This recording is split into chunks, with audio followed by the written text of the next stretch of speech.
Now we are going to discuss the another concept. See the concept here is a first order systems.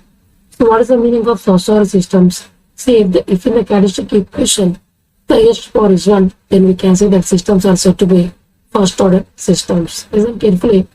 For a system in the characteristic equation, if the order of the system is equal to 1, then we say that systems are said to be first order systems. So this is the standard transfer function of the first order systems is C of s by R of s is equal to K by 1 plus Ts. So this is called as the basically the standard, we can say this is called as the standard representation of the first order system, which is C of s by R of s is equal to K by 1 plus Ts, where K is called as the gain and T is called as the time constant. So K is called as the gain and T is called as the time constant. So if you want to represent in the block diagram, the output is C of s and the input is R of s and the block gain is K by 1 plus Ts. So this is the standard representation of the first order systems, which is C of s by R of s is equal to K by 1 plus Ts. So you can see in the characteristic equation, the order, the highest power is 1. So we can say this is said to be first order system, where K is called as the gain and T is called as the time constant. So now for this system, we will do some type of analysis we are going to see. So C of s by R of s is equal to K by 1 plus Ts. So I am going to assume for this system, the input is a unit step input, which is R of t is equal to U of t. Then R of s is equal to 1 by s. Then what is going to happen? So C of s is equal to R of s into K by 1 plus Ts. R of s is equal to 1 by s. So if you substitute, we are going to get C of s is equal to K by s into 1 plus Ts. So if you are going to represent in the time, if you basically do the partial fractions. So if you do the partial fractions, what you are going to get? So you are going to get like this, which is s, and here it is 1 plus Ts. So if you want to know the constant, if you want to know what is the constant here, substitute s is equal to 0 in the remaining part, then you are going to get here 0. So K by 1 is equal to K. So here you are going to get K. And here we can say s is equal to minus 1 by t. If you substitute, then you are going to get here. So minus 1 by t means we are going to get here minus K, then you are going to get. So if you take K as a constant, so if you take K as a common variable, then you are going to get K into 1 by s minus t by 1 plus Ts. So this is what you are going to get. So s is equal to minus 1 by t. So you are going to get like this.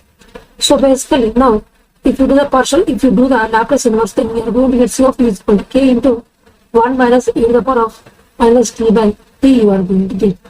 So this is what that you are going to get. So if you basically you take t as a constant, then what you are going to get? Suppose if you take t as a constant here, then if you take t as a constant, then 1 by t plus, so t means 1 by t plus s. So t cancels. You can write also in this fashion, just k into 1 by s minus 1 by s plus s plus, you can say t is a constant is 1 by t. So like this you can write. Same thing. So this is nothing but u of t or 1 axis e to the power of minus j t. A is 1 by t. So minus 1 by t. So I already told you for e to the power of minus a t, the Laplace transform is 1 by s plus a. So based on this concept, we have solved this numerically. So this is the time domain expression of the output response. A of t is equal to k into 1 minus e to the power of minus t by capital T. So this is the standard format of the, you can say, the output response we are going to get from this input. R of t is equal to U of t. Then if you want to draw the graph with respect to C of t with respect to time, so we are going to get in this fashion, it is a exponential signal that we are going to get. See at t is equal to 0, then you are going to get, at t is equal to 0 means this value is equal to 1. So 1 minus 1 is 0, so output response is equal to 0. So it starts from 0 and finally, if it's absolute t is equal to infinity, this will become 0. So k into 1 is nothing but k. So final value is k and the initial value is 0. So it is going to go like this. Then see, then what is the time constant? So what is the time constant means? Time constant means it is a time for which the output to reach 63% of the final value. So time constant means it is a time taken by the output in order to reach the 63% of the final value. The final value is k. So 60% means 63 by into k, it is equal to 0.63 k. So we can say t is the time The time constant is defined as the time taken by the output in order to reach the 60% of the final value. So therefore, at time t, the output will be 0.63 k. And at 40, suppose that the 40 means you can say the 4 times the time constant means the output is basically 98% of the final value. So 14 is, we can say, the 40 means basically we can say is a time for which the output is going to reach the 98% of the final value means 0.98 into k. So these things always you have to keep in your plan. So this is the response that you are going to get. Then if you derivate the dc of t by dt, so if you do the derivative of the c of t with respect to t, and if you substitute final t is equal to 0, then you are going to get the value which is equal to k by t. So we can say dc of t by dt at t is equal to 0 is equal to k by t. Means what is the meaning of this one? What is the meaning of this one is very simple. So basically, if you are going to draw a straight line, so if you're going to draw a straight line, then it is going to touch this line k, state value k at a point time t. This is called time constant. So this value is k and this value is t. So what is the slope? K by t. So this is the slope of this graph. So this is the slope of this graph. So this is the slope of this line. So if you draw a straight line from here, from this curve, it is going to intersect the state value at a particular point. So from here, if you draw a vertical line, this is called time constant t. So what is the slope of this line? The slope of this line is what? This is k, this is t. Slope of this line is equal to k by t. So therefore we can say dc of t by dt at t is equal to 0, which is equal to k by t. Means if you draw a straight line from origin, if you draw a tangent line for this graph, it is going to intersect the state value at a particular point. And from the point, if you draw a vertical line, it is going to intersect at a point which is called as a time constant t. So the slope of this line is nothing but which is equal to k by t. So this is the meaning of this one. So dc of t by dt at t is equal to 0 is equal to k by t. And you know what is the settling time for the first order systems? Settling time is nearly equal to 4 times the time constant. So basically you are going to have a 2% steady error, 2% error. So therefore we can say the settling time for the first order system is nearly equal to 4 times the time constant. And basically this is nothing but it is having a 2% steady error or 2% tolerance, we can say in a simple manner. So therefore we can say the settling time for the first order systems is nearly equal to 4 times the time constant. And if you want to specifically mention at this time, definitely there is a 2% tolerance or 2% error between the we can say output. So this is a 2% error you are going to get. So therefore this is the means output is not actually reach the final value, but still there is some type of error between the final value and this actual value, just 2% error at this time. So therefore we can say finally, so therefore the settling time is nearly equal to 4 times the time constant for the first order system, which is basically having a 2% tolerance or 2% steady state error. So this is all about the first order systems. We are going to discuss another concept which is called as the second order systems. So this is the concept that we are going to study in a very detailed manner. So what is the meaning of second order system?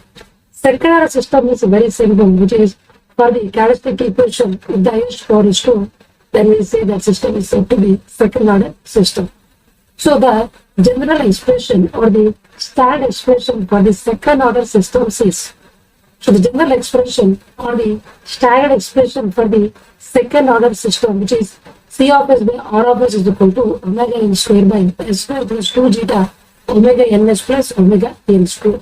So this is called as the general expression or the standard expression for the second order systems. As you can see clearly, so this is the downward is called as the characteristic equation, the highest power is 2, so this is called as the second order system. So therefore C of s by R of s is equal to omega n square by s square plus 2 zeta omega ns plus omega n square. So this is the general expression or the standard expression for the second order systems. Then we will discuss which is what is the effects of the damping on the nature of the response. So what are the effects of the damping on the nature of the response that we are going to study? So omega n is called as the natural frequency and the unit is radians per second, whereas zeta is called as the damping ratio. See, when the damping ratio is going to get changed, then what is the effect on the response that we are going to study in a very detailed manner. So what is the effects of the damping on the nature of the response? So if we take this characteristic equation s square plus 2 zeta omega n plus omega n square is equal to 0, and if you try to figure out the roots, then we are going to get finally There are two roots before the second system. We have two roots, which is minus zeta omega n plus or minus omega n under root of zeta square minus 1. So basically, this is the format of a square plus b plus c is equal to 0. So if you apply the minus b plus or minus under root of b square minus 4ac by 2a, then we are going to get the roots of this equation. So by applying that, finally we are going to get the two roots, which are minus zeta omega n plus or minus omega n into under root over zeta square minus 1. Then we will see what is the damping ratio. The damping ratio is zeta value. If it is varying, then what is the nature of the response that we are going to study. Suppose if zeta is equal to 0, then we say it is said to be undamped case. So zeta is equal to 0 means we say it is a undamped system or undamped case. Then you will see if zeta is equal to 0, if you substitute, then what is going to happen? If zeta is equal to 0, so this part is equal to 0 and this part is equal to 0. So 0 minus 1 is nothing but minus 1. So the term minus 1 is nothing but j. So plus or minus omega n j. So these are the two roots that we are going to get. The roots are completely lying on the imaginary axis, which is plus or minus omega n j. Suppose if you are going to give for this system, the input is r of t is equal to u of t, then the response you are going to get in this format. So this is the format you are going to get the output response for the step input means. If this is called step response means when the input is step input, the output you are going to get is called step response.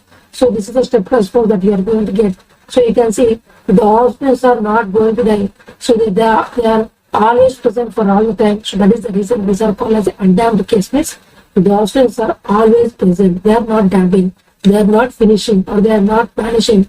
So that is the reason it is called as the undamped system is the oscillators are not at all damping. They are always present for all the time. So that is the reason we say it is a undamped system. So whenever the zeta is equal to 0, the roots are always going to lie on the imaginary axis. So always the oscillators are going to present for all the time in the response. So that is the reason the system is called as the undamped system. Now let's go for the zeta value. It is going to lie from 0 to 1. Then if the value of zeta is lying from 0 to 1, then we say it is said to be the undamped system or undamped case means now the oscillators are going to get reduced as time goes on. So if you substitute the value of zeta which is lying from 0 to 1, then what you are going to get? So if zeta is lying from 0 to 1, the zeta square is always less than 1. So therefore we can say this one is greater than zeta square. So definitely I am going to take minus as a comment. Then what I am going to get? If I take minus as a comment, then in this format I am going to get, which is, so if I am going to take minus format, then I am going to get minus zeta omega n plus or minus omega n. So if I take minus 1 as a common, then you are going to get 1 minus zeta square. So then if you a into b 1 to the power of m is equal to a to the power of m into b to the power of n. So based on this we can say minus zeta omega n plus or minus omega n under root over minus 1 into under root over 1 minus zeta square. So under root over minus 1 is nothing but g is equal to j. So we are going to get minus zeta omega n plus or minus, and we can say j omega n under root over 1 minus zeta square. So like this that we are going to get, as you can see clearly here. So the roots are minus zeta omega n plus or minus j omega n under root over 1 minus zeta square. So this is the we are going to get the roots. So you can see this is a step response. For unit step, this is the response that we are going to get. For unit step, this is the response you are going to get for these roots. So you can see the roots are now, they are basically, they have real part as well as they have the imaginary part. So we can say minus zeta omega means the real part is negative and the imaginary part is positive as well as negative means they are going to lie purely on the LHS of H plane. So they are complex poles. So they have real part as well as the imaginary part. So therefore we can say they are basically the complex poles. So now if you are going to give for this system, if you give the input as step input, then we are going to get the response in this manner. So you can see as time goes on, the oscillations are going to get reduced as time goes on, and finally it is going to reach the steady state value. So this is the nature of the output for this type of damping ratio. So this is called the step response. So these things are also to keep in mind. So therefore we can say whenever the value of zeta is lying from 0 to 1, then we are going to get the roots which are basically the complex poles that we are going to get. It has real part as well as imaginary part, and purely they are going to lie in the axis of H plane. So if for this system, if you give the input as step input, the output you are going to get which has a damping oscillations. So finally the response is going to reach the steady state value. So that is the reason as the oscillators are going to get die as time goes on. So therefore the system is called as the undamped system. Now let's go for the zeta is equal to 1. Then we say the system is said to be the critical damped system. Why it is like this? So if you substitute zeta is equal to 1 here, then what you are going to get? Then minus 1 again plus or minus 1 minus 1 is 0. So this part is completely 0. So therefore the roots are minus omega n means both the roots are going to coincide at the minus omega n means it has only real part but there is no imaginary part. So both the roots are going to coincide and they are equal, which is equal to minus omega n. So they are basically the real parts are going to present. There is no imaginary part means they are going to purely lie in the real axis only. Then what is the response that we are going to get? So for this system, if you do the input as a step input, the response that you are going to get in this manner. So now you can see it is a purely exponential manner. So it is a purely exponential manner, and finally it is going to reach the steady state value. So there are no oscillations. It is basically a purely exponential manner. So this is the response that we are going to get. So there is no oscillations. That is the result is called the critically damped system. So this is called as a critically damped system. So whenever zeta is equal to 1, the roots are real and equal, which are equal to minus omega n. So if you are going to give a step input, the response you are going to get in this manner, which is basically a purely exponential signal, and finally it is going to reach the steady state value. So this is all about the zeta is equal to 1 for a critically damped system. Whereas for the zeta greater than 1, it is called as the overdamped system. So if you substitute zeta is greater than 1, then what is going to happen? This is minus zeta omega n plus or minus omega n. So zeta is greater than 1 means definitely this is always positive. So the zeta square minus 1, this is the same thing that we are going to get. So therefore the roots are minus zeta omega n plus or minus omega n under root over zeta square minus 1. So one root is minus zeta omega n plus omega n under root of zeta square minus 1, and the other root is minus zeta omega n minus omega n under root of zeta square minus 1. So always they are purely real. So they are purely real. There is no imaginary part. So always they are purely real in nature. So this is all about this one. Then for the system, if you do the impedance step input, the response that we are going to get is the exponential manner, but it is very sluggish. It is a very sluggish response, means to take a lot of time in order to reach the steady state value when compared to previous system. So for the previous system, it will take less time, whereas here it will take more time in order to reach the steady state value. So this is a step response. So we can say in order to reach the steady state value, it will take more time when compared to the critical damped system. So we can say this is more sluggish system. It will take more amount of time. So now finally, if I am going to the summary, then this is the nature of the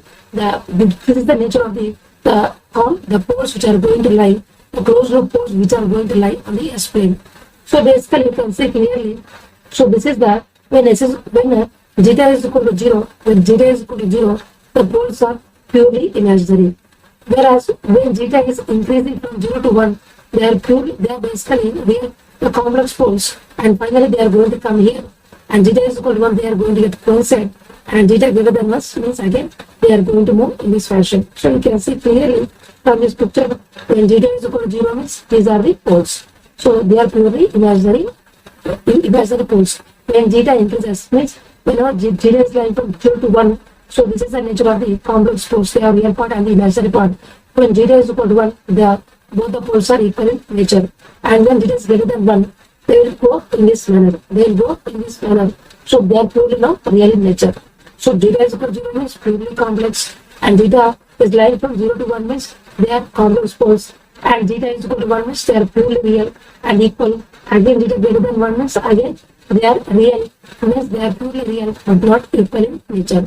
So this is the nature of the poles whenever the zeta value is changed. Therefore we can say finally as the zeta value increases, this is the nature of the poles of this characteristic equation. So they are moving from the imaginary to complex to real and equal, again real and distinct. So this is the nature of the poles of this characteristic equation of a second order system whenever the zeta value is varying. So finally I can say zeta is equal to 0 means it is called as the undamped system because the response origins will never die. And finally, whenever zeta is lying from 0 to 1, we say it is an undamped system. As time goes on, the oscillations are going to decrease as time goes on. And whenever zeta is equal to 1, we say it is a critical damped system. So there will be no oscillations, but the response is going to reach the steady state value in a less amount of time. Whenever zeta is greater than 1, we say it is a overdamped system, and the response will never have any oscillations, but it is very sluggish in nature and the response is in exponential manner. It will take a lot of time in order to reach the steady state value. So these are the things always you have to keep in your mind. So this is about the second order system. We are going to discuss another concept which is called as the characteristics of the undamped system.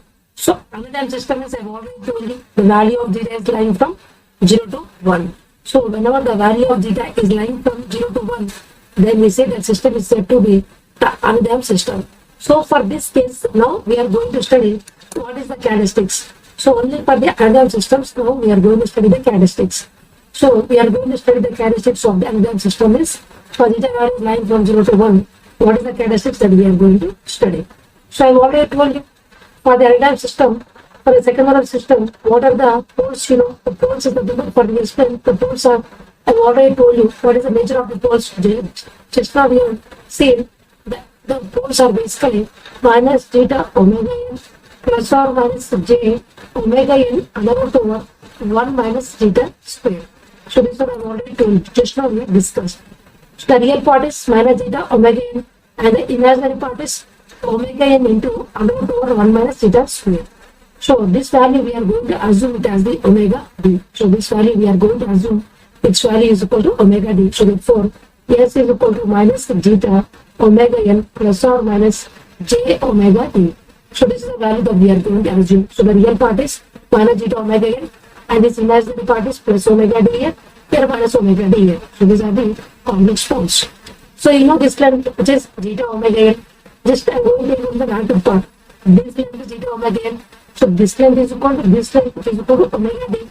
Then what is this length? This length is equal to under root over zeta omega n whole square plus this length whole square. So this length is nothing but this length is L. So L is equal to under root over zeta omega n whole square plus omega d whole square. So you know omega d value which is omega n under root over 1 zeta square. Okay, substitute simplify. We are going to get this length is equal to omega n. So this length is equal to omega n that we are going to get. So same thing we have drawn here. So therefore we can see what is undamped system. The real part is minus zeta omega n and the imaginary part is omega d, and this length is nothing but under root over zeta omega n whole square plus omega d whole square. So you know the value of omega d which is equal to omega n into under root over 1 zeta square. The substance simplified, we are going to get this length is nothing but which is equal to omega n. Then what is cos theta? Cos theta. So for this triangle, I want to find the cos theta. I want to figure out. So what is the cos theta? I want to figure out. So this is the angle theta. So cos theta is nothing but adjacent by hypotenuse. Just take the magnitude part. Just take the magnitude part only you take. Just take the magnitude part. So therefore, what is the cos theta? Cos theta is equal to the adjacent is theta omega n and the hypotenuse is omega n. So omega n cancels. So we are going to get the cos theta is equal to zeta. Then you know what is sin theta? See, you know cos theta plus sin theta is equal to 1. So sin theta is equal to under 1 minus cos square theta. So you know cos theta, the substance simplified, we are going to get sin theta is equal to under 1 minus theta square. Then what is tan theta? Tan theta is equal to sin theta by cos theta. So you know sin theta, you know cos theta, the substance simplified, we are going to get tan theta is equal to under 1 minus theta square by zeta. So therefore you can say the cos theta is equal to zeta, sin theta is equal to under 1 minus theta square, and tan theta is equal to under 1 minus theta square by zeta. So this is all about this one. Then what is alpha? So this is called as the alpha. So this is called as the alpha. Just take the magnitude part. Just take the magnitude part. The real part is called as the alpha. Just take the magnitude part. So alpha is equal to zeta into omega n. And what is time constant? See, always remember the time constant for the recurrent system is equal to T is equal to 1 by alpha. So alpha is nothing but zeta omega n. So this option here we are going to get its value is equal to 1 by zeta omega n. So this one always you have to keep in mind. So in the question if they are asking what the time constant of the second order system is 1 by zeta omega n, where alpha is equal to zeta omega n. So therefore the time constant of the second order system is equal to 1 by zeta omega n. So this one always you have to keep in mind. And what is omega d? I have already told you omega d is equal to omega n into under 1 over zeta square, and its unit is radians per second. Omega n is called as the natural, we can say natural frequency in the unit radians per second, and zeta is the damping ratio, and its unit is unitless. And omega d is based for damping ratio. As for omega d is nothing but this called damping frequency, and its unit is radians per second. So always remember omega n is called as a natural frequency, and its unit is radians per second, and zeta is called the damping ratio, and it's a unitless, and omega d is called as the the damping frequency, and its unit is radians per second. So you can see what is alpha. Alpha is called as the damping coefficient, or it is also called as the actual damping. Whereas T is called as the time constant, and omega d is called as the damping natural frequency, and zeta is called the damping ratio, the damping factor. Whereas the theta into omega n is called as the actual damping. Actual damping means theta. Theta into omega n is called as the actual damping of damping coefficient of alpha. And omega n is called as a natural damping or critical damping. You can call it anything.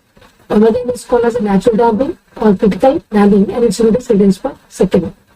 So these things are always you have to keep in mind. So therefore we can say T is called time constant, and its value is called 1 by zeta omega n. Whereas omega n is called as the critical damping or natural frequency, and its unit is radians per second. Whereas the omega d is called damping natural frequency, and its unit is radians per second. And zeta is called as the damping ratio or damping factor. Whereas the alpha or the zeta into omega n, which is called as the damping coefficient or the actual damping. Then what is damping ratio? Damping ratio is nothing but zeta. So zeta is equal to actual damping is zeta omega n. Like critical damping is nothing but critical damping is omega n. So therefore you can say actual damping is zeta omega n and critical damping is omega n. So omega n cancels. We are going to get finally zeta. So zeta is called as a damping ratio. So these things always you have to keep in mind. Damping ratio is the ratio of the actual damping by critical damping. Actual damping is nothing but which is basically zeta into omega n is called as actual damping, and critical damping is omega n. So omega n cancels. We are going to get final zeta. So zeta is called damping ratio. So always you have to remember T is called time constant, and the short is called 1 by zeta omega n is in the system, and omega n is called the critical damping or the natural frequency radians per second. Whereas zeta is called damping ratio or the damping factor. Whereas alpha or the zeta into omega n is called as the damping coefficient or the actual damping. So alpha is also called as zeta into omega n. It's basically called as a damping coefficient or the actual damping. So what is the damping ratio? It is a ratio of the actual damping by critical damping. Actual damping is zeta into omega n, and critical damping is omega n. Omega n cancels. We are going to get the damping ratio which is equal to zeta. So these things always you have to keep in your mind. So this is all about the characteristics of the second order system.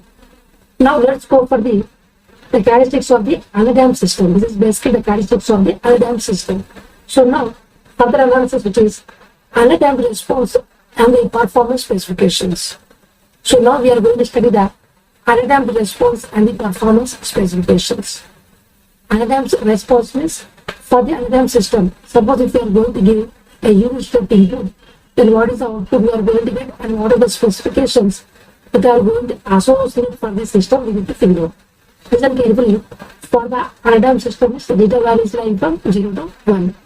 For this system, for the second order system, if I am going to give the input as a step input, then what is the response that we are going to get and what are the specifications that are going to associate for that system we need to figure out. So, undamped response means I've already told you for data is lying from 0 to 1, that is called the undamped system. And for step input, what are the specifications that are going to associate with that we are going to study. So undamped response and the performance specifications. So basically, the input is a step input. I've already told you, SOR of t is equal to u of t. And what is the response that you are going to get C of t for the second order system? So for this second order system, if you are going to give the step input R of t is equal to u of t, and data value is lying from 0 to 1, then at these conditions, the output you are going to get C of t is equal to 1 minus e to the power of minus zeta omega t by under root over 1 zeta square sine of omega t plus this we can say theta. So this we can say theta basically. We can say simply this is theta. Theta is equal to tan inverse of under root over 1 zeta square by theta. So therefore we can say simply C of t is equal to 1 minus e to the power of minus zeta omega t by under root over 1 zeta square sine of omega t plus theta. The theta is equal to tan inverse of under root over 1 minus zeta square by zeta. So you can write the theta, or either you can write tan inverse of and up to our 1 minute is squared by zeta. So these things always you have to keep in your mind. So we can say the output response here is equal to 1 minus e to the power of minus zeta omega n t by under root over 1 minus zeta square sine of omega t plus tan inverse of under root over 1 minus zeta square by zeta. So now if I am going to draw the graph with respect to time for the c of t, so this is the graph that we are going to get. So you can see clearly like this damping oscillations because the undamped system, so definitely undamped as time goes on. So the oscillations are going to reduce as per the time. And finally we are going to reach the steady state value because as time goes on, this exponential is going to get decay and finally you are going to get the steady state value which is equal to 1. So now there are some specifications which are going to associated for this one. So all the specifications now we are going to study one after the another. So what is the delay time? So TD is called as delay time and TR is called as the rise time and the TP is called as the peak time. Whereas TS is called as settling time. All these things now we are going to study one after the another. And the steady state value is equal to 1. So TD is called the delay time, TR is called as the rise time and TP is called as the peak time and TS is called as the settling time. So what is the delay time? Delay time is nothing but when the time for which it is a time at which the output is going to reach the half of the initial value. So half of the final value. For example, if we basically TD is nothing but delay time, it is a time at which the output is going to reach the 50% of the steady state value or half of the steady state value. That time is called as the delay time. The final value is 1. So half of 1 is nothing but it is called 0.5. Therefore, this is called delay time. So this is the time at which the output is going to reach the half of the final value. So therefore, this is called delay time.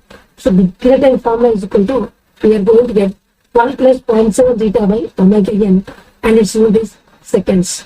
So TD is equal to 1 plus 0.7 zeta by omega n. So this one always you have to keep in your mind. So delay time is equal to 1 plus 0.7 zeta by omega n. So I have already told you what is the meaning of delay time. It is a time at which the output is going to reach the 50% of the steady state value or half of the final value. So this is all about the delay time, which is equal to 1 plus 0.7 zeta by omega n and its unit is second. Then what is rise time? Rise time is nothing but it is a time at which the output is going to reach the final value for the first time. Listen carefully. The answer rise time is the time at which the output is going to reach the final value for the first time. So here also it is going to reach the final value. Here also it is going to reach the final value. But for the first time, it is going to reach the value of steady state value at this time. So this is called as a rise time. So rise time is the time at which the output is going to reach the final value for the first time. That is called as the rise time. So here is going to form the pi minus theta by omega d. So theta value you always have to keep in the radians. Always you have to keep in the radians because pi in terms of radians. So theta should be also in the radians. Then only we are going to get the joule in seconds. So always theta should be in the radians. So pi minus theta by omega d and the unit is seconds. So what is omega d? You know, omega into root over 1 minus theta square. And theta value you know which is equal to tan inverse of root over 1 minus theta square by zeta or theta is equal to cos inverse of theta also you can write. And the unit is basically radians. So try to make it in terms of radians and then substitute it in order to get the time in seconds. So this is all about the rise time. Now let's go for the settling time. So this is called settling time. Settling time means, so this is the settling time for 5% error and this is the settling time for the 2% error. So 5% error means there is a error of, so this is the actual output and this is the final value. So between final value and the actual output, if the error is a 0.5% of the 5%, then the time which is the time taken by output in order to reach the 5% error between the output and the actual final value of the output and the actual value of the output, that time is called as the settling time. So settling time is nothing but for the 5% error, which is equal to 3t. So you know t is nothing but 1 by zeta omega n. T is the time constant of the second order system. So 3 into t is equal to 3 by zeta omega n and its unit is second. Then for the settling time for the 2% error is equal to 2% steady state error is equal to 4t. Is equal to 4 by theta omega n and the unit is seconds. So this is the settling time for the 5% error and this is settling time for the 2% error. So as time goes on, the error is going to get decreased between the actual output and the final value of the output. So therefore you can say as time goes on, the steady state error between the actual output and the final value of the output is going to get reduced. So therefore we can say this is a second time for the 5% error and this is a second time for the 2% error. Second time for the 5% error is equal to 3 by theta omega n, whereas the second time for the 2% error is equal to 4 by zeta omega n. So these things always you have to keep in mind. The T is for the time constant of the second order system and its value is equal to 1 by zeta omega n. Now, what is the peak time? Peak time is nothing but. So what is the peak time? Peak time is nothing but. So basically this is called the peak time. It's the time taken by the output in order to reach the peak value. In order to reach the peak value of the output.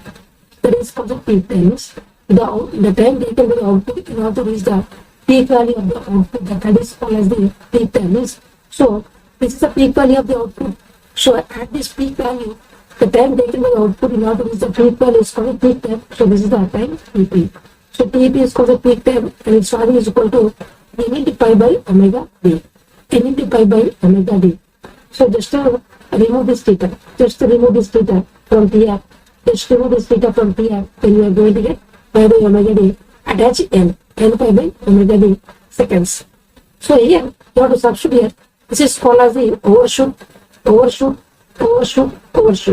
So this is called as the undershoot, and undershoot. So you can say this is a, if you want this time substitute n is equal to 1, if you want this time substitute n is equal to 2, if you want this time substitute n is equal to 3, if you want this time substitute n is equal to 4, if you want this time substitute n is equal to 5, if you want this time substitute n is equal to 6, and it goes on.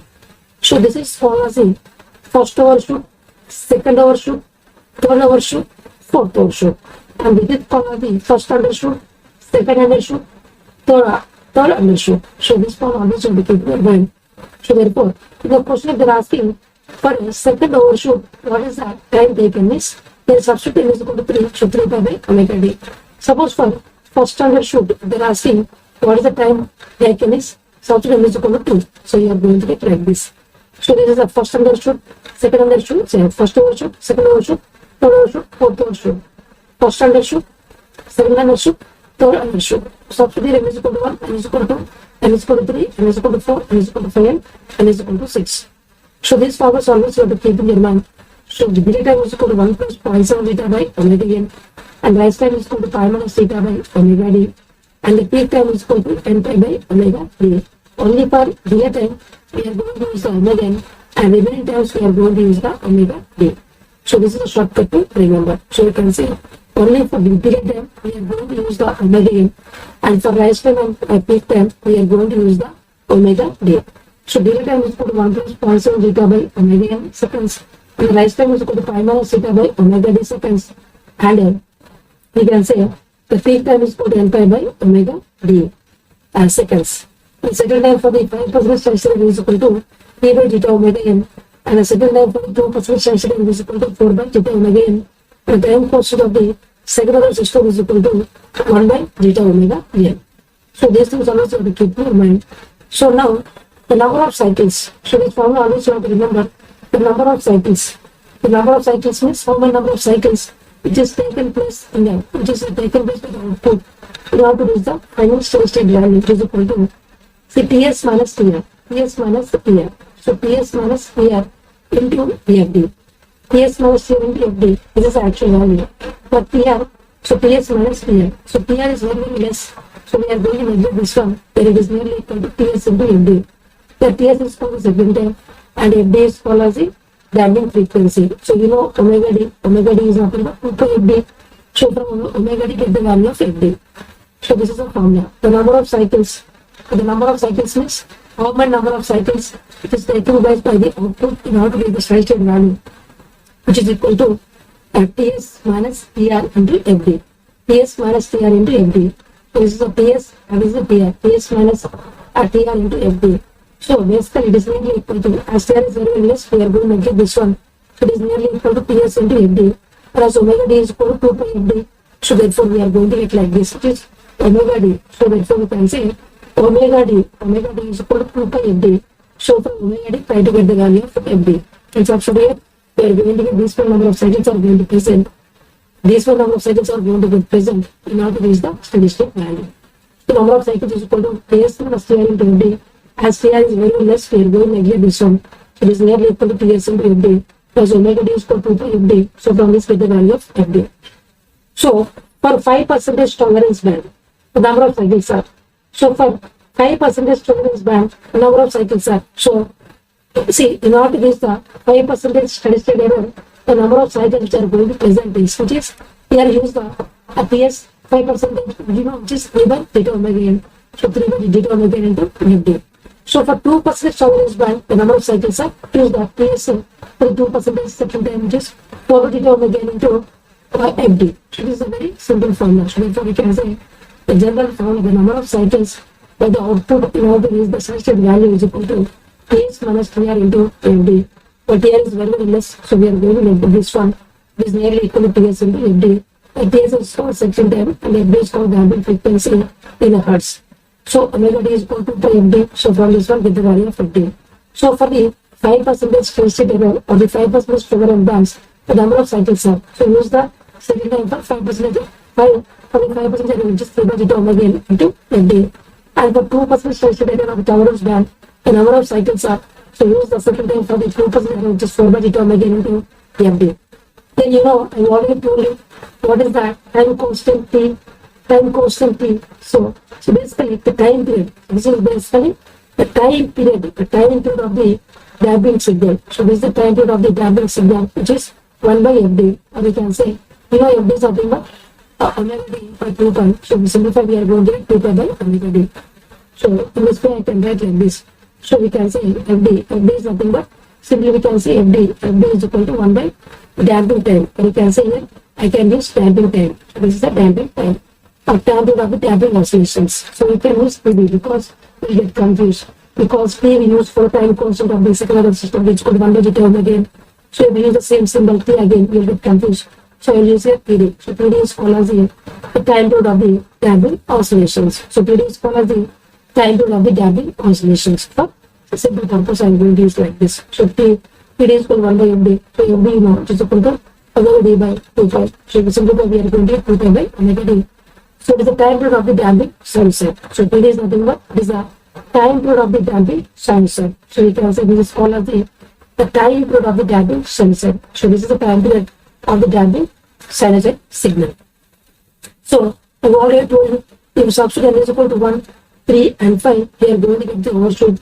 If substitute n is equal to 4 and 6, we are going to get the undershoot in the case of peak time.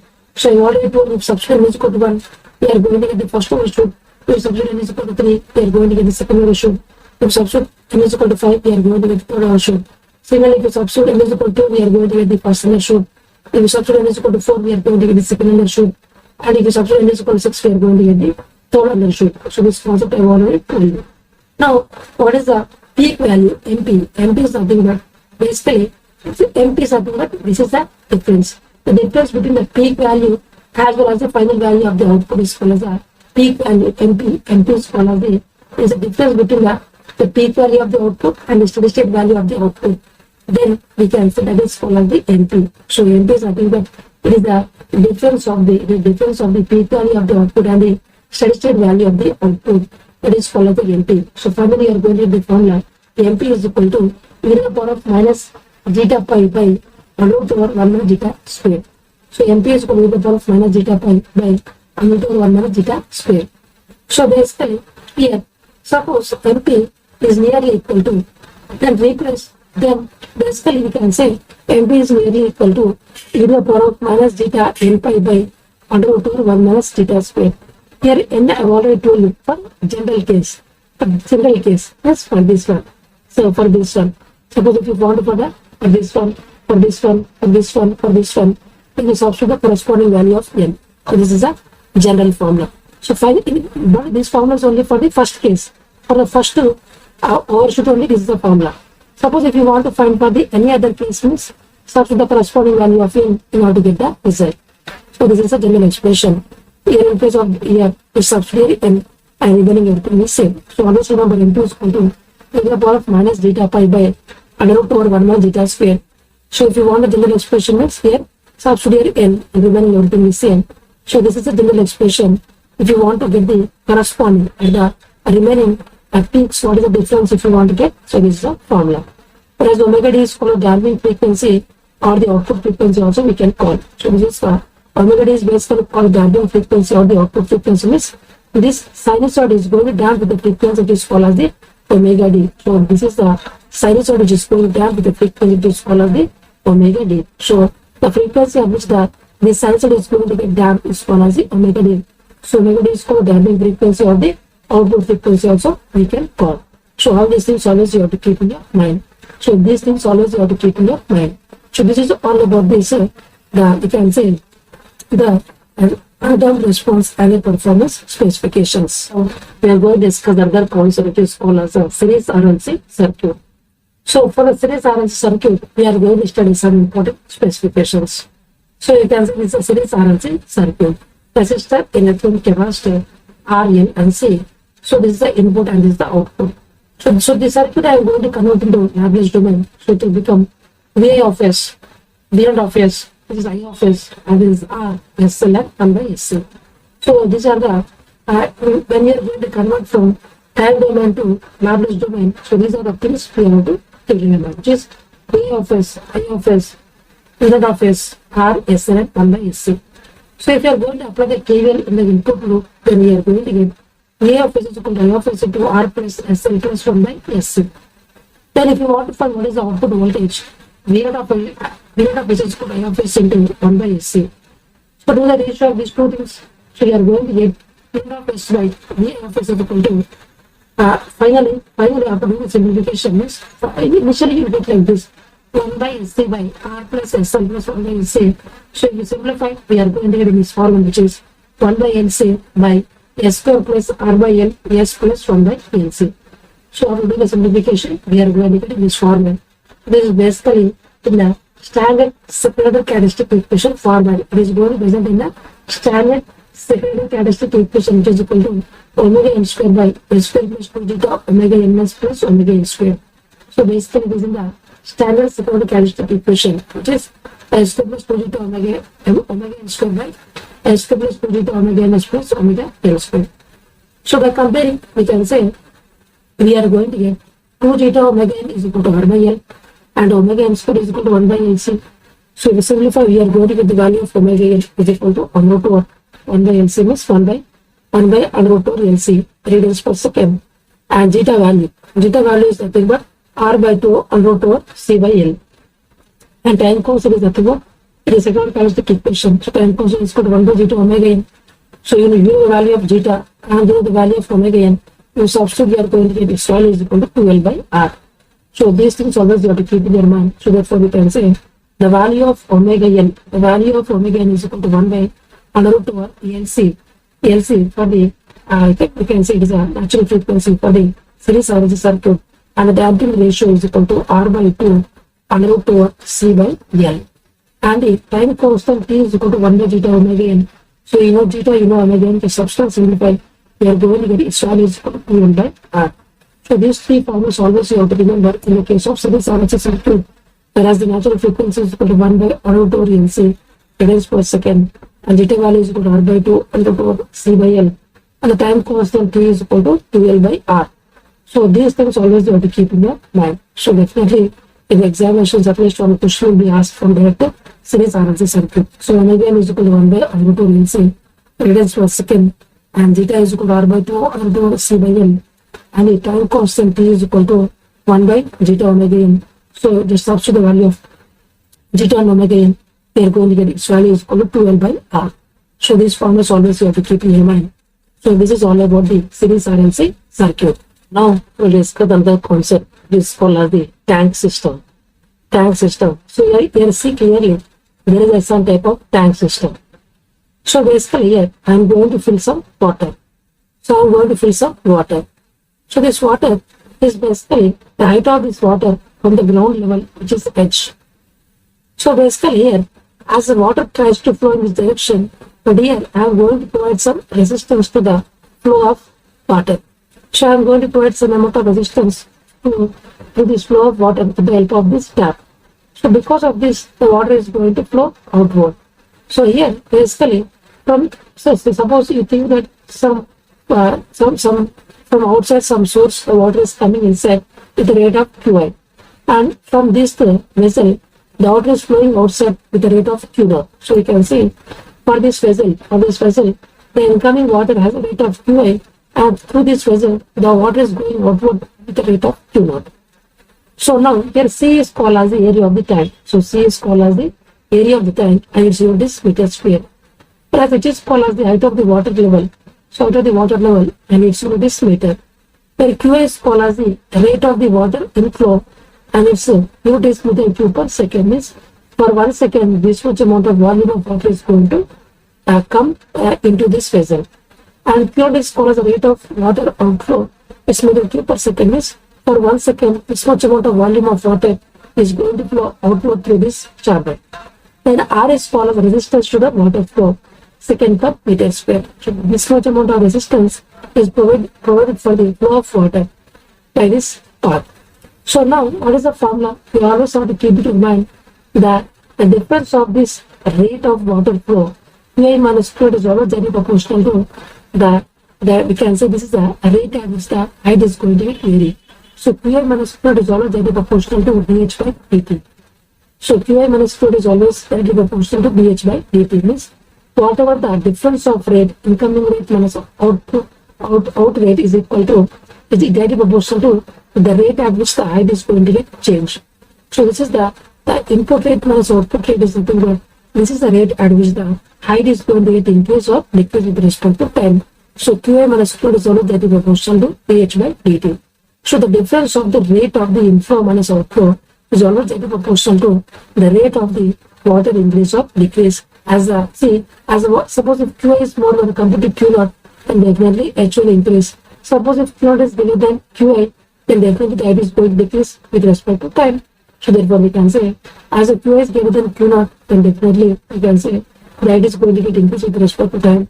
Suppose if the Qi is less than Q naught, then definitely we can say the height is going to decrease with respect to time. So therefore, Qi minus Q is always directly proportional to dH by dt. Then if you want to remove the proportionality constant, you have to use a constant is equal to area of the tank. So Q minus Q is equal to C into dH by dt. So if you take Q naught to the right side, then we are going to get Q is equal to Q naught plus C into dH by dt. Then what is the value of Q naught? Q naught is equal to always equal to H by R. So there is a formula you have to remember. Whereas Q naught is equal to always it is equal to H by R. So now if you apply the Laplace transform for this equation, then we are going to get Q of S is equal to Q of S plus S into C into H of S. And if you apply the Laplace transform for this equation, we are going to get Q of S is equal to H of S by R, because R is a constant, R is a resistance, H is a variable and Q is a variable. So Q of S is equal to H of S by R. So now basically if you substitute this, so basically I want to find that basically the transfer function between the H and the Qi. Then what is the thing? Suppose if you substitute this Q of S here, and if you simplify, we are going to get finally H of S by Qi of S is equal to R by 1 plus RCS. So this is a way that we are going to get. So basically here the input is Qi and the output is H. So we can say we are going to figure out the transfer function between the input and output. Here the input is the, basically we can say the input is the Qi, the rate at which the water is going to inflow through this chamber, and H is the height of this water level with respect to ground surface. So H of S by Q of S is equal to R by 1 plus RCS, where R is the, we can say the resistance to the water flow, and C is the area of the tank. So this is what we are going to get. So this is the transfer function for this mechanical system. So now we are going to do the comparison. So we are going to basically do some important comparison also. So from this concept, we are going to basically write some more important aspects with the help of this concept. Suppose there is a two tube levels. There are two tube levels which are basically connected to a pipe like this. So basically, you can see clearly the water in this tube is H1. The level of the water in this tube is H2, as you can see clearly here.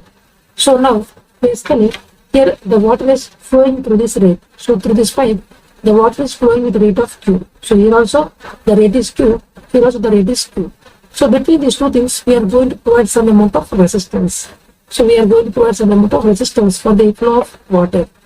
Then, what is the equation that we are going to get? which is here H1 minus H2 is always equal to Q into R.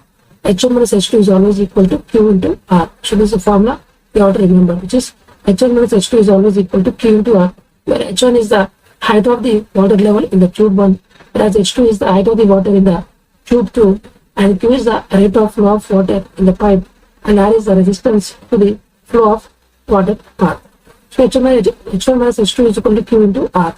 So basically, this is a mechanical system. So same thing, analogous, if I want to write in electrical system, then I can write in this format, which is there's a resistor, here the voltage is V1, here the voltage is V2. So the same amount of current is going to flow through the resistor.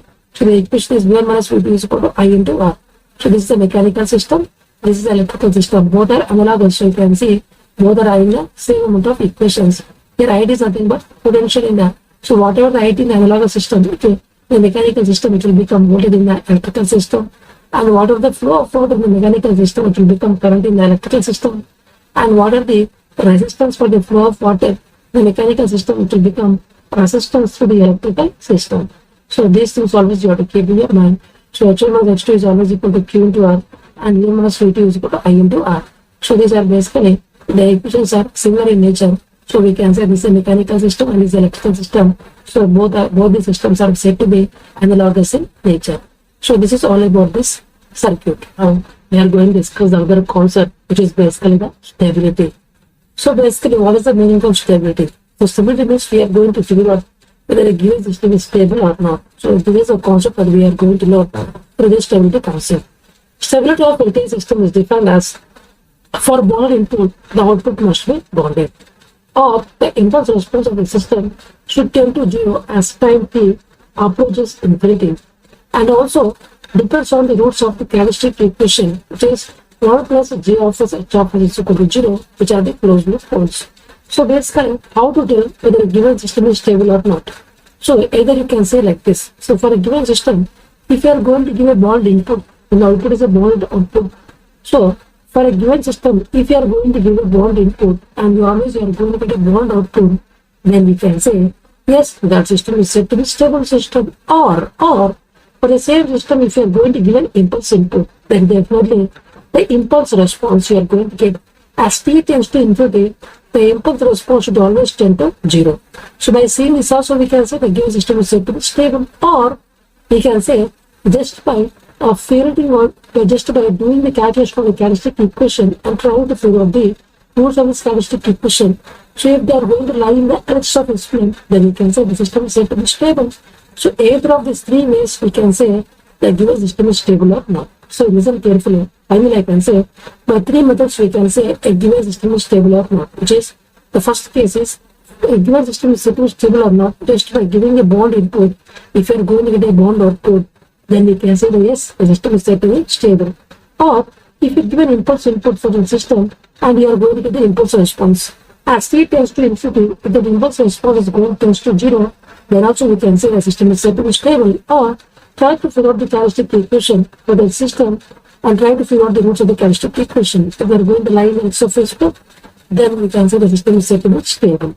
So either of these three ways we can confirm that yes, a given system is stable or it is unstable. We can easily figure out from these three methods. So the stability of LTE system is defined as the, for bond input, the output must be bounded, or the impulse response of the system should tend to 0 as time t approaches infinity, and also depends on the roots of the characteristic equation, which is 1 plus j of s h of s is equal to 0 is the characteristic equation, and the roots are called as the closed loop poles. Either by any of these three methods, we can confirm that a given system is either a stable system or unstable system. So now we'll discuss something more about this one. So basically, for the characteristic equation, I am going to get some location of the roots. So based on this, we will see we are going to define a stability. So closed loop pole location. So this is the stability criteria, and this is the impulse response. So basically, if you see clearly, suppose a closed loop pole location is in this format, in a S plane. Suppose if you are going to have a closed loop location, which is minus A, in the HS plane we have got. So what is the, we can say f of s is equal to 1 by s plus A. So this is the, we can say, the transfer function of that system. Or the transfer function of the system, which is 1 by s plus A. So what is the characteristic equation? This s plus a is equal to 0. So s is equal to minus a. So this is the characteristic equation. So this is the transfer function of the system. F of s is equal to 1 by s plus a. So you can see clearly the roots are purely lying in the list of s plane. So definitely we can see the system is said to be absolutely stable. So the transfer function is nothing but it is the Laplace transform of the impulse response. So if you want to get the impulse response, then we do the Laplace inverse of this transfer function. Then we are going to get f of t is equal to e to the power of minus 80. Then if you draw the diagram with respect to time, we can say it is going to get a decaying exponential. So we can say this is basically the closed loop location pole. Closed loop pole location here. This is the pole location minus a. So basically only transfer function f of s is equal to 1 by s plus a because the denominator equation is the characteristic equation. So if you equal s plus a is equal to 0, we are going to s is equal to minus a. So this is the rules which are going to lie in the axis of s plane. So we can say it is said to be absolutely stable. So if you want to get the impulse response, then definitely we have to do the Laplace inverse of the transfer function. Then we are going to get e to the power of minus 80. So if you draw the diagram with respect to time, we are going to get a exponential decaying signal. Yes, as time t tends to infinity, the Laplace, the impulse response is going to approach 0. So therefore we can say the system is said to be stable. So therefore we can say whenever the roots are going to lie in the axis of s plane, then we can say the system is said to be absolutely stable. Or also by seeing the impulse response as time t tends to infinity, the impulse response is going to approach 0, then also we can say the system is said to be absolutely stable.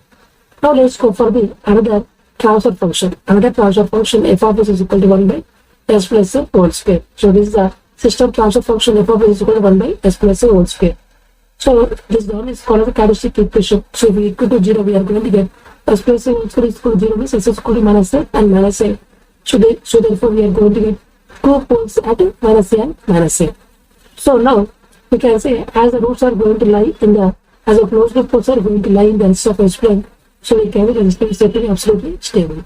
Suppose if this is a transfer function of a system, so if you try to figure out the Laplace inverse transfer function, then we are going to get the impulse response f of t is equal to t into e to the power of minus 80 that we are going to get for this one. So if you do the Laplace inverse of this one, we are going to get the f of t is equal to t into e to the power of minus 80.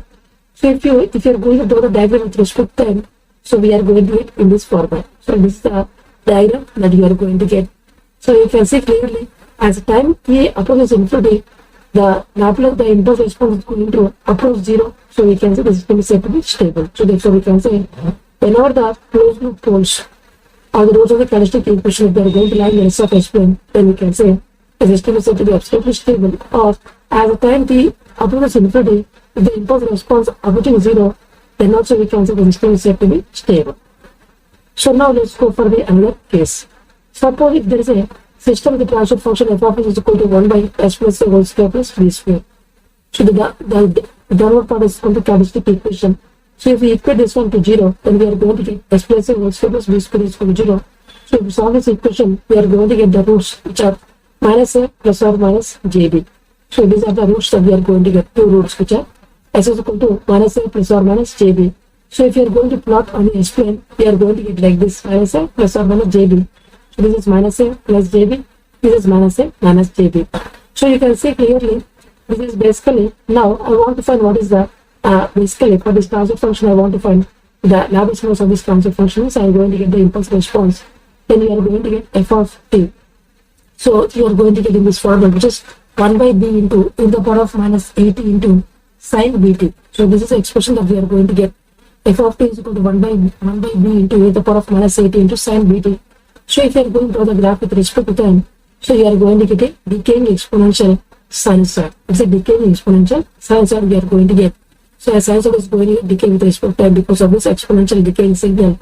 So you can see clearly the poles are going to lie purely in the axis of s plane. So definitely we can say the system is said to be absolutely stable. Or by seeing the impulse response as time t approaches infinity, the impulse response is going to get approaches 0. So by this also we can say the system is said to be stable. So whenever the roots are going to lie in the axis of s plane, then definitely we can say absolutely stable. Or as the time t approaches infinity, the impulse response is going to approach 0. So by seeing this also, we can say the system is said to be absolutely stable. Now, let's go for another system which is having a transfer function f of x is equal to 1 by s. So the downward is called the characteristic equation. So if we equal to 0, we are going to get x is equal to 0. So there is only one pole at origin. So now we will see what is the type of the stability. So if you do the Laplace inverse of the transfer function, we are going to get the impulse response. So f of t is equal to u of t. So you are going to get like this. So now if you see clearly here, basically now you can see the impulse as time t approaches infinity, the impulse response is not approaching 0. Similarly, the pole is not purely in the x of s plane, that is, it is on the imaginary axis only. So we can say the system is said to be marginally or critically stable. So this point always you have to keep in mind. So therefore we can say whenever for a given transfer function of a system, if the closed loop poles are going to lie purely in the x of s plane, then we can say the system is said to be absolutely stable. But if it is going to lie on the imaginary axis, then we can say it is said to be critically stable or marginally stable. Now let's go for the other system, which is for another system transfer function, which is f of x is equal to 1 by s square plus a square. So the denote is called the characteristic equation. So if we equate this if we equate the characteristic equation is equal to 0, then we are going to get s square plus a square is equal to 0. So if we simplify, we are going to get the closed loop poles are plus or minus j into a. So plus or minus j into a we are going to get. So now if you want to find what is the impulse response of the system, which is equal to the Laplace inverse of the transfer function, then we are going to get the impulse response is f of t is equal to 1 by a into sin at. So if you draw the graph, you are going to get in this format. It is a pure sinusoid you are going to get. So if you see clearly, we can say the roots are not lying in a purely s of s plane, and also as time t tends to infinity, the impulse response is not decaying to 0. So therefore we can say the system is said to be marginally or critically stable. So we can say the system is said to be marginally or critically stable. Now let's go for the another system. So this is another system of the transfer function f of x is equal to 1 by s square. So this is the transfer function of the system, which is f of x is equal to 1 by s square. So the downward equation is called the characteristic equation. So if we equate this one to 0, we are going to get the closed loop poles. So s square is equal to 0. So s is equal to 0 comma 0. So 0 comma 0. So these are the two poles which are going to present at the origin. So now we know the transfer function of the system. So try to get the impulse response, which is the impulse response is the Laplace inverse of the transfer function. Then we are going to get f of t is equal to you are going to get. So if you draw the respect to time, we are going to get a signal like this.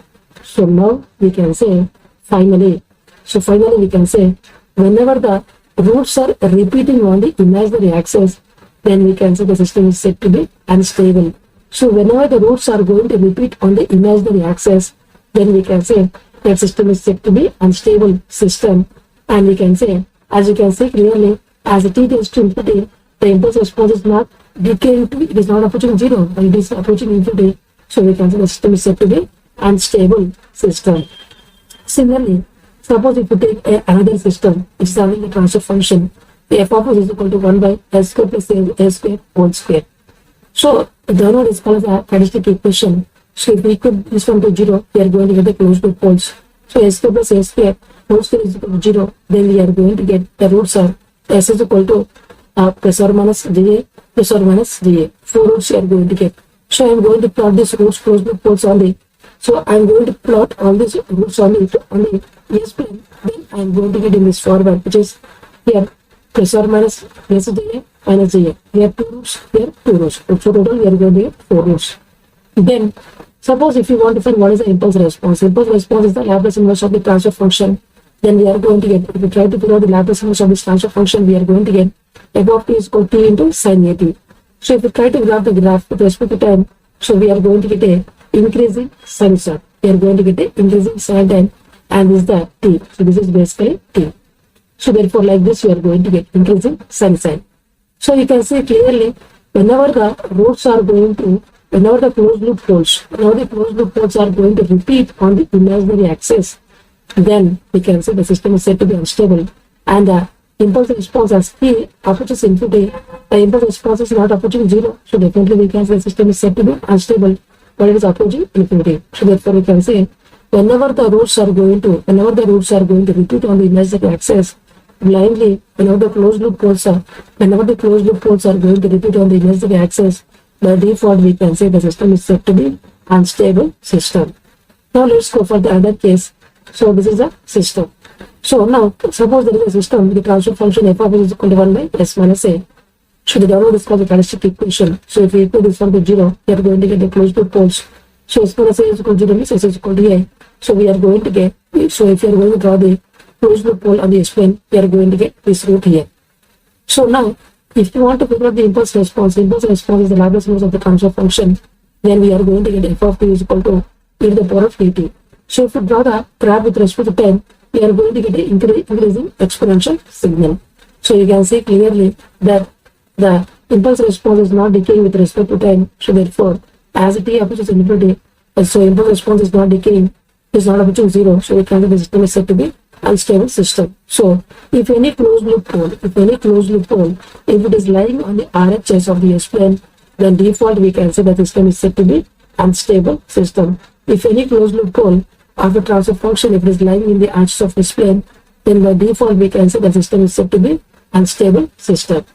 Similarly, suppose there is another system, the transfer function f of s is equal to 1 by s minus a whole square. Then if you, the downward is called the characteristic equation, the downward is called the characteristic equation, which is equal to the characteristic equation, which is s minus a whole square. If you equate this one to 0, we are going to get a closed loop poles. So s minus a whole square is equal to 0. So if you solve this one, we are going to get s is equal to a comma a. So if you are going to plot on the S-plane, we are going to get two roots at a. So these roots are going to lie in the axis of S-plane. So definitely we can say the system is said to be unstable system.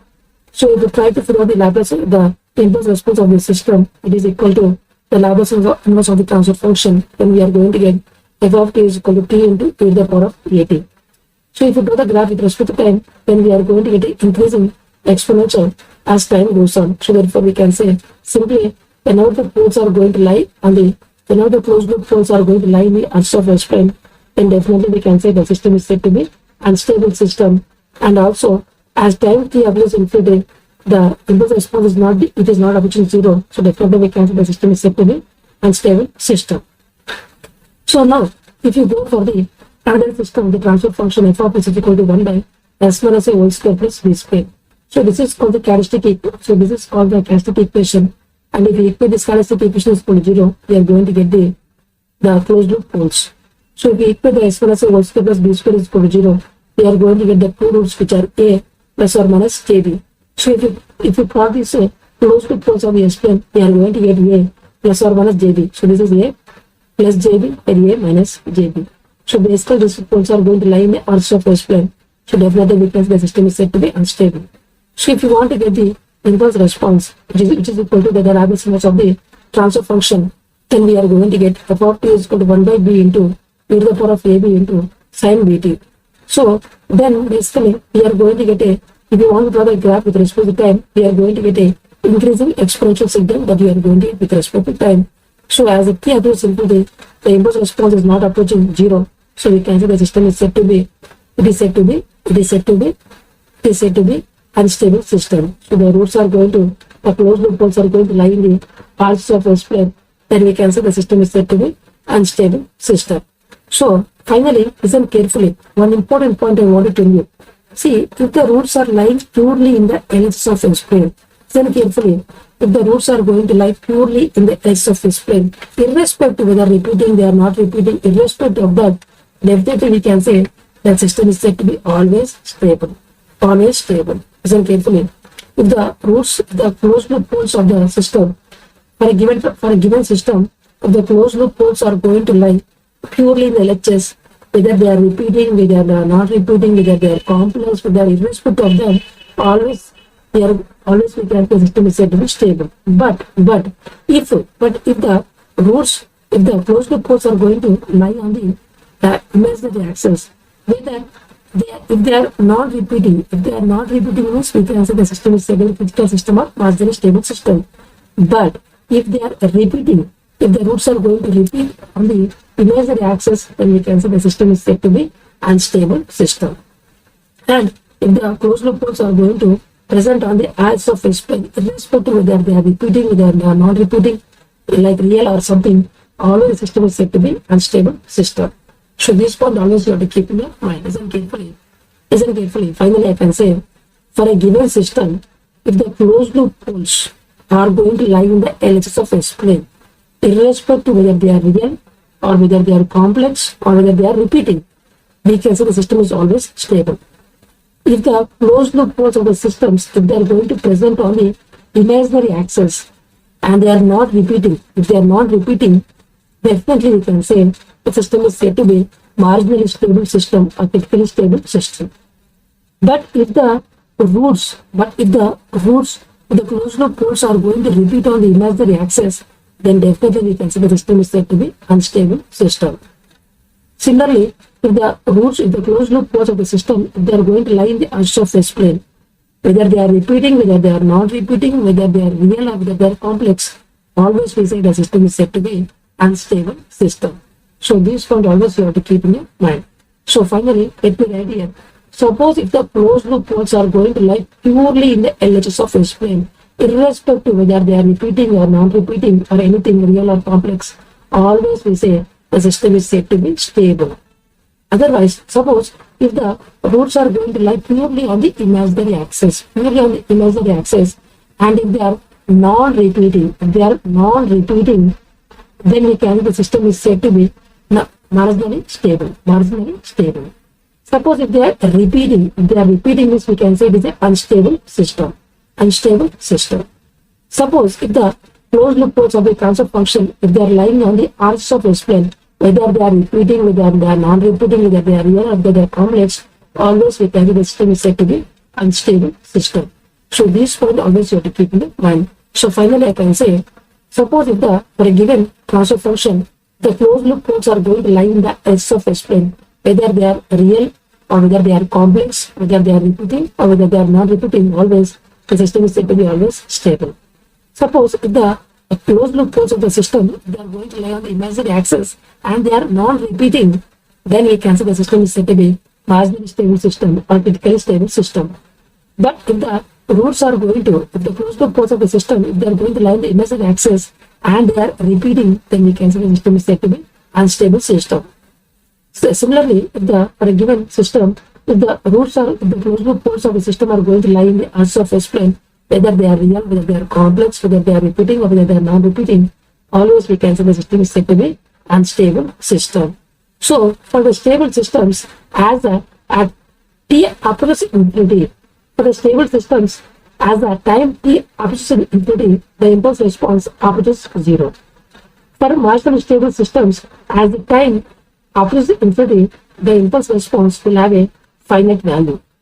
Whereas for unstable systems, as the time approaches infinity, the impulse response will increase. It will approaches infinity. Listen carefully. For stable system, as the time t approaches infinity, the impulse response approaches 0. For marginally stable systems, as the time t approaches infinity, the impulse response approaches finite value at a time t is equal to infinity. Whereas for unstable systems, at t approaches infinity, the impulse response approaches infinity. So this is what I am trying to tell you. So finally I can say only one thing, which is whenever for a given system, if the closed loop poles are going to lie on the S of S-plane, whether they are repeating, whether they are non-repeating, whether they are real or whether they are complex, always we can say the system is said to be stable. And as t approaches infinity, the impulse response will approaches 0.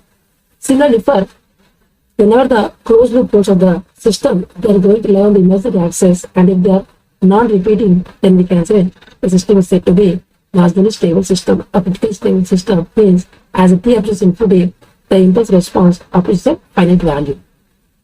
Suppose if the closed loop poles of the system, if they are lying on the imaginary axis and they are repeating, then we can say the system is said to be unstable system.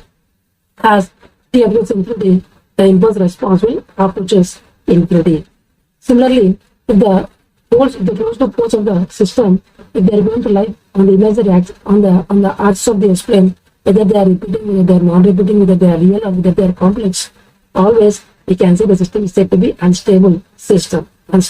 system, and basically as time t approaches infinity, the impulse response will approach infinity. So this is all about the stability concept. Now we are going to discuss another concept which is called as the Routh-Harvey's criteria. So basically by this concept we can tell whether a given system is stable or not. See, basically with the help of Routh-Harvey's criteria we can tell whether a given system is stable or not. We can easily tell with the help of this method. So basically, so listen carefully. 0, 2, 4, 6, 8 and goes on. All these are called as the even numbers. Whereas 1, 3, 5, 7, 9, all these numbers are called as the odd numbers. So this one always you have to keep in your mind. So 0, 2, 4, 6, 8, all these numbers are called as the even numbers. Whereas 1, 3, 5, 7 and goes on, all these are called as the odd numbers. The number of side changes in the column 1 is always equal to the number of roots which are going to lie in the right half of S plane always. So this part I've already told you. Basically, with the help of Routh-Harvey's criteria, we can tell whether a given system is stable or not. So first thing is try to figure out the transfer function of a given system. Then the denominator of the transfer function is nothing but characteristic equation. So take that characteristic equation and form this Routh-Harvey's criteria and number of sign changes. The number of sign changes in the first column of the RH table is equal to the number of roots they are going to lie in the arches of S plane. So this point always you have to keep in mind. So this is always true, which is the number of sign changes in the first column of the RH table is always equal to the number of roots that are going to lie in the arches of the S plane. So this is always true, which is the number of sign changes in the column in the first column of the RH table is always equal to the number of roots lying in the arches of the S plane. The next point is the when the first element of any row is 0. When the first element of any row is 0, while the rest of the row has at least one non-zero term, then in such cases, substitute a small positive number a or epsilon in the place of 0 and evaluate the roots of the rows array in terms of a or epsilon and check for the sign changes by taking the limit a or epsilon tends to 0 to the first column elements to comment on the stability. So basically, I've already told you with the help of RH table, what we are going to do is very simple. The first thing is, first two rows we are going to fill based on the coefficients of the characteristic equation, whereas the remaining elements we will fill based on the two rows that we have taken. So suppose while evaluating, suppose if you have got the first element, suppose in a given row, if the first element is 0, and in that row at least if one of the element is non-zero, then what we have to do? Then if it is 0 means you can't proceed further. So because you are going to get 0 by 0 format. So because of this, or we can 0 by 0 or anything by 0 is nothing but infinity, then we cannot further continue. So in that cases what we have to do? We have to remove that first element of the 0 by some small number a or epsilon. Then try to evaluate the remaining elements with the help of this concept. Then after doing that, finally assume that a tends to 0 and try to figure out the sign of the each and every element. Then by using that we can say the number of signs is equal to, in the first column of RH table is going to give you this number of roots are going to lie in the arches of the S plane. So therefore we can say whenever the first element of any row is 0 while the rest of the row has at least one non-zero term, then in such cases substitute a small positive number a or epsilon in place of 0 and evaluate the rest of the rows array in terms of a or epsilon and check for the sign changes by taking the limit a or epsilon tends to 0 to the first column elements in order to comment on the stability. Suppose when one complete row of rows array becomes 0, then in such cases construct an ordinary equation a of s, differentiate it to get a new coefficients and evaluate the rest of the array and figure out the number of sign changes and also check the roots of the ordinary equation which are symmetric about the origin to comment on the stability whether marginally or the stable. So basically suppose in another case, suppose in a RH table, suppose in a given row, if one complete row is full 0, then what do you have to do? Then the above equation is called as the auxiliary equation. So try to take the above the complete 0, there is some equation you are going to, that is called the auxiliary equation. So try to differentiate with respect to s and take the coefficients in place of zeros. And now based on this fill the remaining RH table. Then you will get to know the number of signs is always in the first column of RH table is going to give you base plane number of roots are going to lie in the RHS of S plane. And also try to figure out the roots of the auxiliary equation because they are always symmetric with respect to origin. So based on this auxiliary equation roots also we can comment whether the system is marginally stable or completely stable, we can see. Suppose by using this one, suppose if there are no sign changes, suppose if there are no signs in the first column of the RH table, then definitely the system is stable. So we know if the system is stable, whether it is a completely stable or marginally stable, we have to comment based on the roots of the auxiliary equation. So if the auxiliary equation, if you are going to get the roots on the imaginary axis, then definitely we can say the system is said to be marginally stable. So, but it is not completely stable. So if the auxiliary equation it is giving the roots on the imaginary axis, then we can say it is completely marginally stable. So these things always you have to keep in your mind. Suppose if the RH table in the first column, if you have some signs are there, then we can say it is blindly unstable system.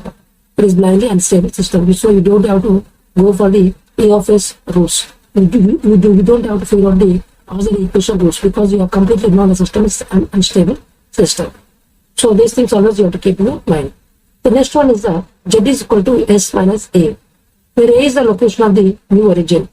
So always Z is equal to S minus A. So always you have to keep this one Z is equal to S minus A. So basically A is the location of the new origin and A is a sign sensitive. A is basically a sign sensitive. So basically suppose what they are doing is basically sometimes they give some characteristic equation and now they will shift the origin to some other position A.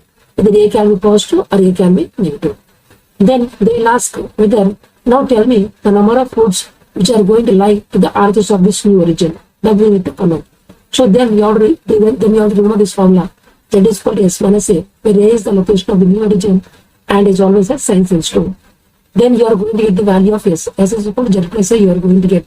So keep these values of S in the original equation, then you will get an equation in terms of Z.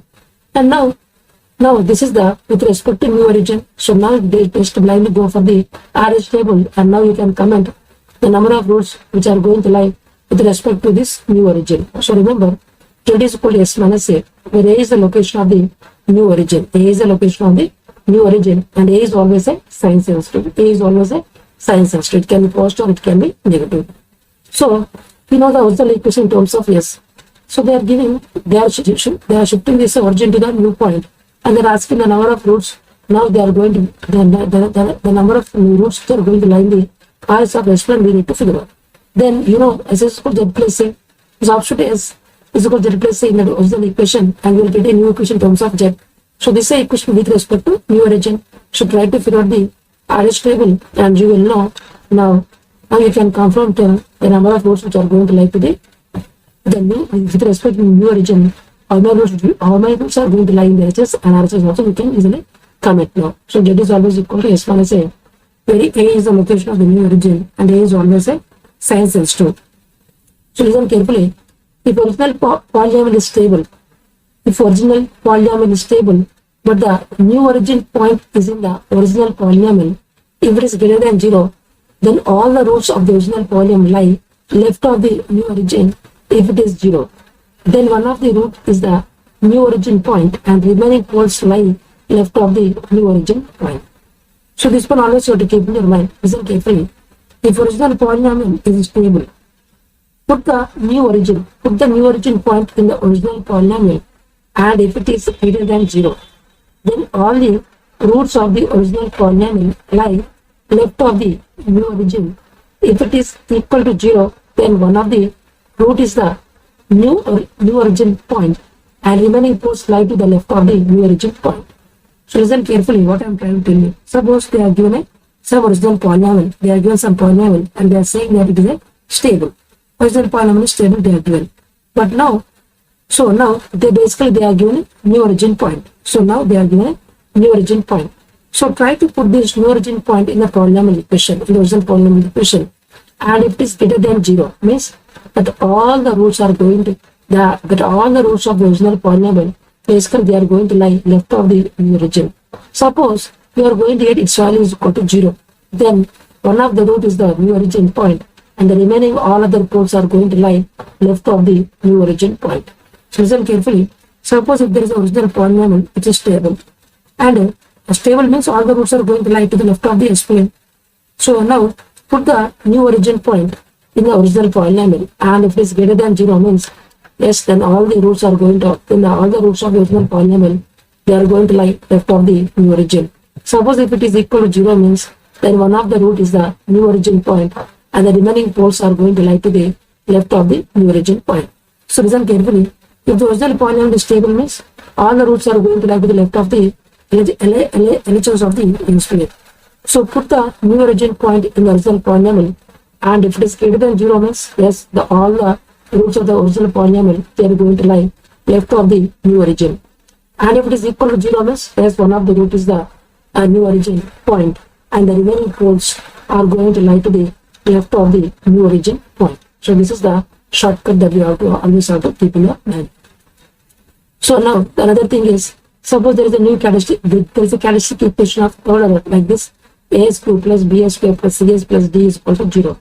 So this is the characteristic equation they are given, which is a square plus b square plus cs plus d is equal to 0. So this is basically a third order characteristic equation. Then listen carefully. Suppose if a into d is less than b into c, then we say the system is said to be a stable system. Suppose if you get a into d is less than b into c, then we can say the system is said to be stable. Suppose if a into d is equal to b into c, then we say the system is said to be marginally stable system. If a into d is greater than b into c, then we say the system is said to be unstable system. Then what is the auxiliary equation? Auxiliary equation is b square plus d is equal to 0.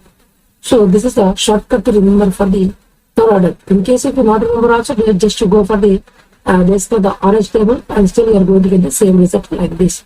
So this will always you have to keep in your mind. So whenever AD is less than BC, we say the system is said to be a stable system. If AD is equal to BC, we say it is a marginally stable system. If AD is greater than BC, we say it is said to be unstable system. And the auxiliary equation is B square plus D is equal to 0. So these things always you have to keep in your mind. In case if you forget this form, still you can go for the standard procedure, forming the orange table, and from that you can know conditions for where the system is stable, where the system is marginally stable, and where the system is unstable, that you can easily get. And also you can get the auxiliary equation also you can easily get. So therefore, finally, remember, for the third order characteristic equation a square plus b square plus cs plus d is equal to 0, we can say if the AD is less than BC, we say stable system. If AD is equal to BC, we say it is a marginally stable system. If AD is greater than BC, we say it is a unstable system. And the auxiliary equation is b square plus d is equal to 0. So these things always you have to keep in your mind. So these are some of the important points regarding the RH Root-Haras criteria. Suppose in a characteristic equation, if any power is missing, then default we can say the system is said to be unstable system. Listen carefully. Listen carefully. If in a given characteristic equation, we can say if in a given characteristic equation, if any of the term is missing means by default we can say the system is said to be unstable system. So if in a given characteristic equation, if any power is missing means by default we can say the system is said to be unstable system. So these things always you have to keep in your mind. And also suppose there are some positive terms and there are negative terms in the characteristic equation, then also we can say the system is said to be unstable system. So listen carefully. If in a given characteristic equation, if some terms are positive and some terms are negative means, then also we can say that system is said to be unstable system. So always remember, if in a given characteristic equation, if any of the power is missing means the system is said to be unstable system. And also in the characteristic equation, if there are some positive terms and there are some negative terms means, then also we can say the system is said to be unstable system. Just by seeing that we can say the system is said to be unstable system. So these things always you have to keep in your mind. So this is all about the Rouse-Haras criteria. So by this we can say for a given characteristic equation, how many number of roots which are going to lie in the axis of S-plane, how many number of roots which they are going to lie on the imaginary axis, and how many number of roots they are going to lie in the axis of S-plane, we can tell, but we can't tell their exact position. only we can see their number. Okay, this number of ports are going to lie in the rest of H on the imaginary axis. This number of ports are going to lie, and in the RHS this number of ports are going to lie. Only we can see that number, but we can't say the exact location of the ports of the characteristic equation, but we can't say with the help of Rolls-Royce criteria. So these things always you have to keep in your mind. We are going to discuss another concept is called as the Jury's test. So the next concept is the Jury's test. So basically you can see Jury's test is nothing but it is the for discrete time system. So for discrete time system we are going to apply the Jury's test, whereas the Rolls-Royce criteria is for the continuous time system, whereas the Jury's test is for the discrete time system. So these things always you have to keep in your mind. So for the Rolls-Royce criteria is for the continuous time system, whereas the Jury's test is for the discrete time system. So let's solve this one. Suppose f of z is equal to an to the power of n plus an minus 1 to the power of n minus 1 up to a naught is equal to 0. So this is the in terms of discrete time system. So the necessary conditions are f of 1 should be always greater than 1 and mod of an is always greater than mod of a naught. This is the modulus value. So mod of a should be always greater than mod of a naught, and f of minus 1 into minus 1 over the power of n should be always greater than 1. It's always greater than 1. So these are the necessary conditions, which is f of 1 should be always greater than 1 and mod of an is always greater than mod of a naught, and f of minus 1 into minus 1 over the power of n is always greater than 1. So these are the three necessary conditions that must be satisfied by this f of z. So the necessary conditions are f of 1 should be always greater than 1 and mod of n is always greater than mod of a naught, and f of minus 1 into minus 1 over the power of n should be always greater than 1. So these are the necessary conditions that must be satisfied by the f of z, which is f of 1 should be always greater than 1. So f of 1 should be always greater than 1 and mod of n is always greater than mod of a naught, and f of minus 1 into minus 1 over the power of n should be always greater than 1. So these are the necessary conditions. These are the necessary conditions that must be satisfied by the f of z, which is f of 1 is always greater than 1 and mod of an is always greater than mod of a naught, and f of minus 1 into minus 1 over the power of n should be always greater than 1. So these are the three conditions that must be satisfied by the function f of z. Now let's go for the Jury array. So what are the Jury array? So here in the S domain we go from, so basically in the Jury's array here we take in this fashion, which is z0, z1, z2 up to z to the power of n. So this is in the Jury's test, Jury's array we have to go in this fashion, which is z0, z1, z2 up to z to the power of n, and z0 coefficient is a0 and z to the power of 1 coefficient is a1 and z square coefficient is a2.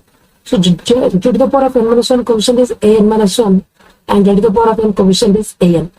Then write in the reverse fashion, So an minus 1, an minus 2, here an and a0. So write in the reverse fashion. Here we have gone from a0 to an. So now write from here an to a0. In the reverse fashion you have to write. Now based on these two, we will find this b0, b1, b2 up to bn minus 1. So again write in the reverse fashion. So reverse fashion. Again we will figure out the c1, c2 up to cn minus 2. Again write in the reverse fashion. So like this. Finally you are going to get only three variables, which are R0, R1, R2. So these things always you have to keep in your mind. So first you have taken A0, A1, A2 up to AN, write in a reverse fashion. Then based on this you will try to get the value of B0, B1, B2 up to Bn minus 1. Again write the reverse fashion. So based on this you will get the value of C0, C1, C2 up to Cn minus 2. Again write in the reverse fashion. So finally up to, you have to repeat this process until R0, R1, R2. So this is the thing that you have to remember. So now how to get the value of B0, B1, B2 up to Bn minus 1, I will tell you the formulas. So what is B0? B0 is equal to, if you listen carefully, here A0 into A0 minus An into An. So B0 is equal to A0 into A0 minus An into An. Similarly B1 is equal to A0 into A1 minus An into An minus 1. Listen carefully. Here B1 is equal to A0 into A1 minus An into An minus 1. Similarly B2 is equal to A0 into A naught into, we can say A naught into A2. A2 you are going to get. So A naught into A2 and Bn into Bn minus 2. Bn minus 2. So like this you have to repeat until you will get the value of this one. So listen carefully. B naught is nothing but A naught into A naught minus An into An. Similarly, Bn is nothing but A naught into A1 minus An into An minus 1. So B2 is equal to A naught into A2 minus An into An minus 2. So like this you have to get here. So finally, what is C naught? So C naught is nothing but C naught is equal to, based on this values you have to repeat the same process. So C naught is equal to B naught into B naught minus Bn minus 1 into Bn minus 1. Similarly, C1 is nothing but B naught into B1 and minus Bn minus 1 into Bn minus 2. Similarly, C2 is nothing but B naught into B2 again minus Bn minus 1 into Bn minus 3. So I think you understood the procedure. So like this you have to repeat until you get the last three variables R1, R1, R2. So like this you have to fill. So remember, first Z naught, Z the power of 1, Z the power of 2 until Z the power of n. So Z naught coefficient is A naught, Z the power of 1 coefficient is A1 until you are going to get A. So write in the reverse fashion. Now, in order to get these values, which is B naught is nothing but A naught into A naught minus An into An. So Bn is nothing but B1 is nothing but A naught into A1 minus An into An minus 1. B2 is nothing but A naught into A2 minus Bn into minus An into An minus 2. So like this you have to repeat. So write the reverse fashion again. In order to get the C naught same fashion, which is B naught into B naught minus Bn minus 1 into Bn minus 1. Similarly, C1 is nothing but B naught into B1 minus Bn minus 1 into Bn minus 2. Similarly, C2 is nothing but B naught into B2 minus Bn minus 1 into Bn minus 3. So like this you have to repeat until you are going to get the finally three numbers R0, R1, R2. So what are the sufficient conditions? The sufficient conditions are mod of An should be always greater than mod of A naught. Just now we have seen. It is a necessary condition also, it is a sufficient condition also. So mod of An is always greater than mod of A naught. And now this mod of B naught. So listen carefully, this one. So you can see clearly here, mod of, so this you can see, mod of B naught is always greater than mod of Bn minus 1. So mod of B naught is always greater than mod of Bn minus 1, and similarly mod of C naught is always greater than mod of Cn minus 2. Finally, mod of R naught is greater than mod of R2. So these things always you have to keep in your mind. So mod of B naught is greater than mod of Bn minus 1, mod of C naught is greater than mod of Cn minus 2, and here mod of R naught is greater than mod of R2. So these are the sufficient conditions that you always have to keep in your mind. See, note, the system is stable only when necessary and sufficient conditions are satisfied. So we can say a system is stable only when the necessary and sufficient conditions are satisfied. See, if at least one of the necessary and sufficient conditions are not satisfied, means we can say the system is said to be unstable. Listen carefully. If the necessary conditions and the sufficient conditions, if both are satisfied compulsory, then only we can say the system is said to be stable. If at least any of this is not satisfied, then we can say the system is said to be unstable system. So these things always you have to keep in your mind. So therefore we can say finally the necessary conditions are f of 1 is greater than 1 and mod of An is greater than mod of A naught, and f of minus 1 into minus 1 all the power of n is greater than 1.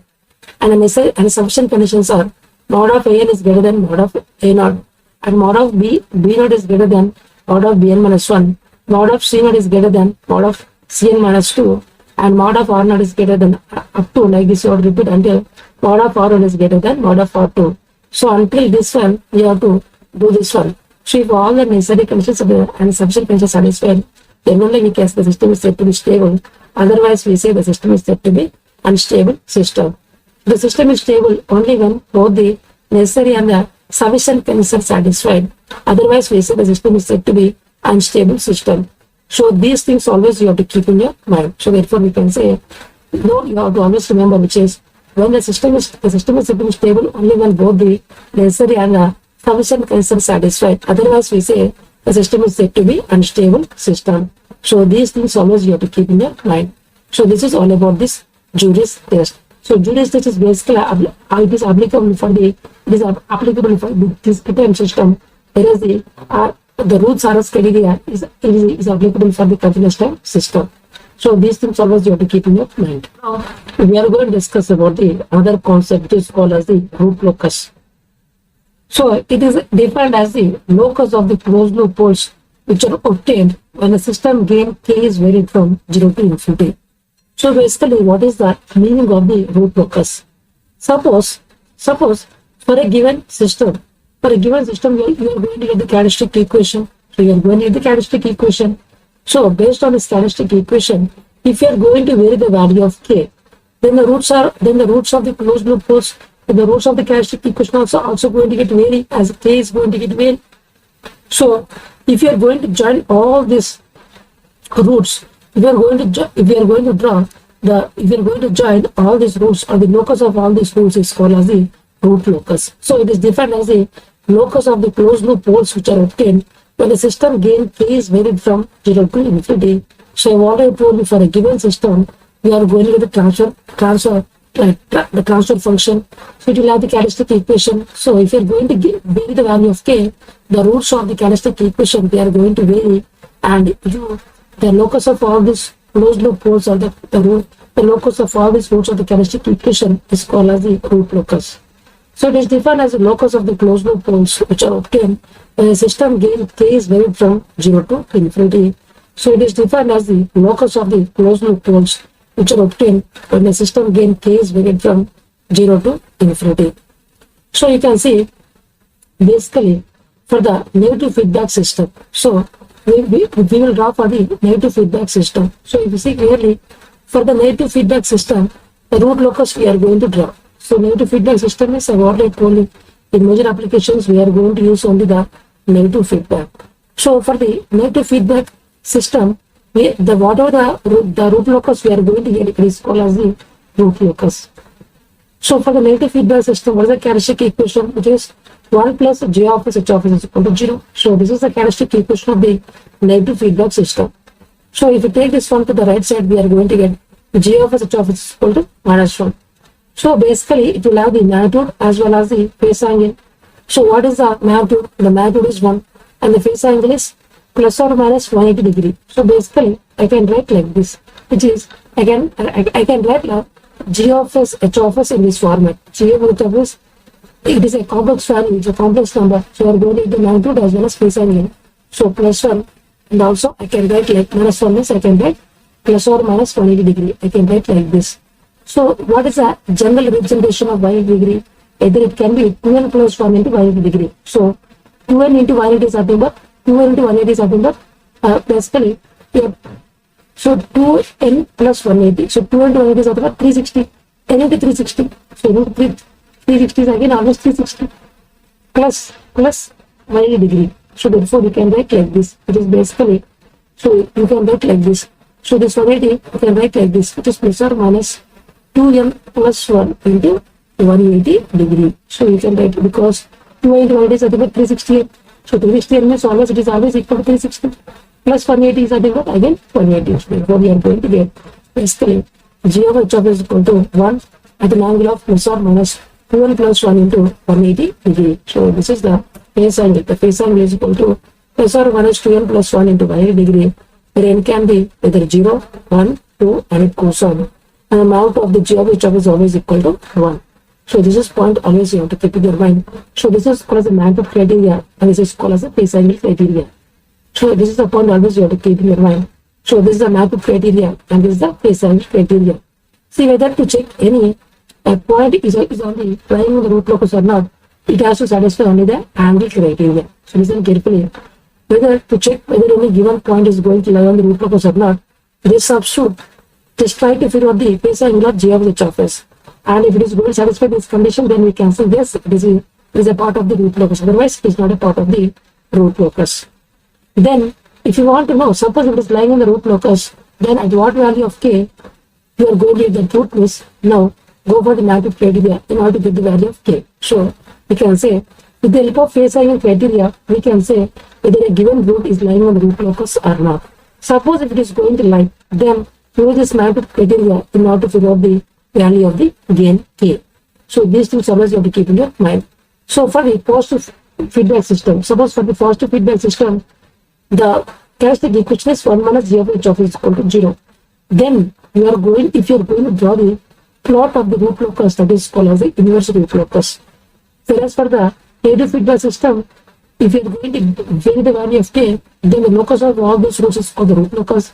But for the positive feedback system, if you are going to vary the value of k, and the locus of all those roots is called as the inverse root locus. So this one always you have to keep in your mind. So the characteristic equation is 1 minus g of h of is equal to 0. So if you take the one to the right side, we are going to get finally g of h of is equal to 1. So what is the magnitude part? Magnitude part is equal to 1, and the phase angle is plus or minus 0 degree, or you can write plus or minus 2 into 180, because 2 into 180 is nothing but again 360n.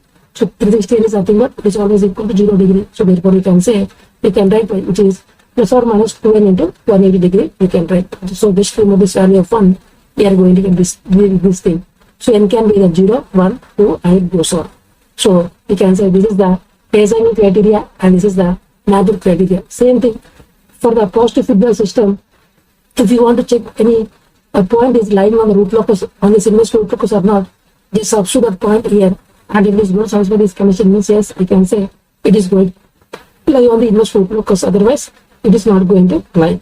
Suppose if it is going to lie means, then at what value of k it is going to lie means, just choose the magnitude criteria in order to get the result. So these things always you have to keep in your mind. So therefore finally I can say root locus means it is defined as the locus of the closed loop poles which are obtained by the system gain k is varied from 0 to infinity.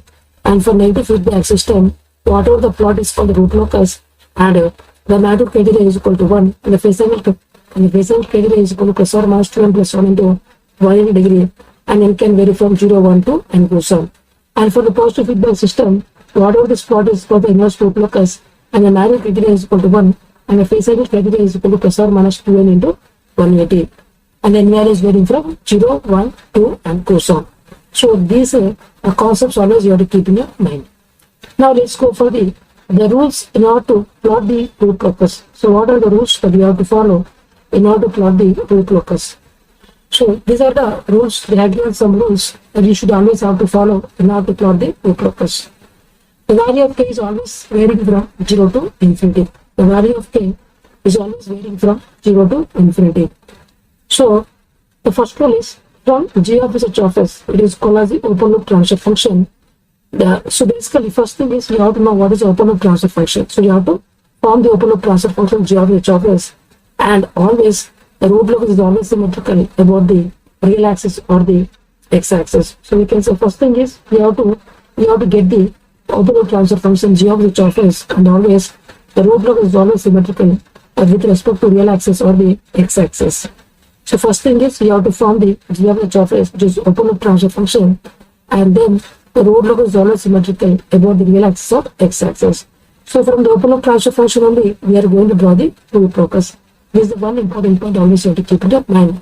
So now P is called as the number of open loop poles. So for the open loop transfer function, try to figure out the number of poles and number of zeros. So P is called the number of open loop poles, and it is called as the number of open loop zeros. So P is called the number of open loop poles, and it is called as the number of open loop zeros. Suppose if P is greater than Z, then what is going to happen? If P is greater than Z, then the number of branches of the root locus is always equal to P, and the number of branches which are going to terminate at zeros is equal to Z, and the number of branches which are going to terminate at the infinity is equal to P minus Z. So we can say the second condition is basically we can say P is nothing but the number of open loop poles, and it is called the number of open loop poles, open loop zeros for the open loop transfer function. So if P is greater than Z, then the number of branches of the root locus is always equal to P, and the number of branches terminating at the zeros is equal to Z, and the number of branches which are going to terminate at the infinity is equal to P minus Z, and the number of branches is always equal to maximum of P comma Z. So basically from a given open loop transfer function, try to figure out the number of open loop poles and the number of open loop zeros. So always suppose in the case if number of poles are greater than number of zeros, then we can say the number of root locus branches are always equal to number of poles, and the number of branches which are going to terminate at 0 is equal to Z, and the number of branches which are going to terminate at the input is always equal to P minus J. So we can say, see basically all these branches, all these root locus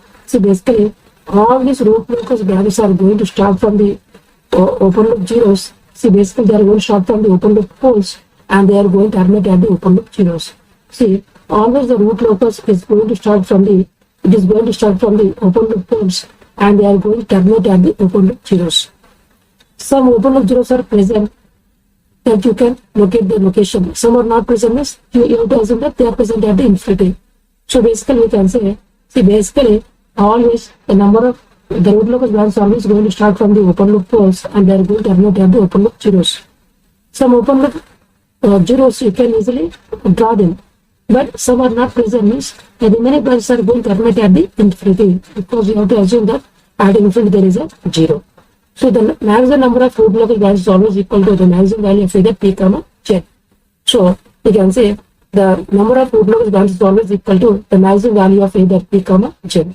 So out of P and Z, which is a maximum, that is always equal to the number of root locus branches. So whatever the maximum value of the number of open loop poles or number of open loop zeros, the maximum value of this of any of them is basically the maximum value out of these two is nothing but it is a number of root locus branches. So therefore we can say P is called as the number of open loop poles and this is called as the number of open loop zeros, and if the number of root locus branches is always equal to maximum value of either P, Z, and if P is greater than Z, then we can say the number of root locus branches is equal to P, and the number of root locus branches which are going to terminate at the zeros is equal to Z, and we can say then P minus Z number of root locus branches that are going to terminate at the infinity.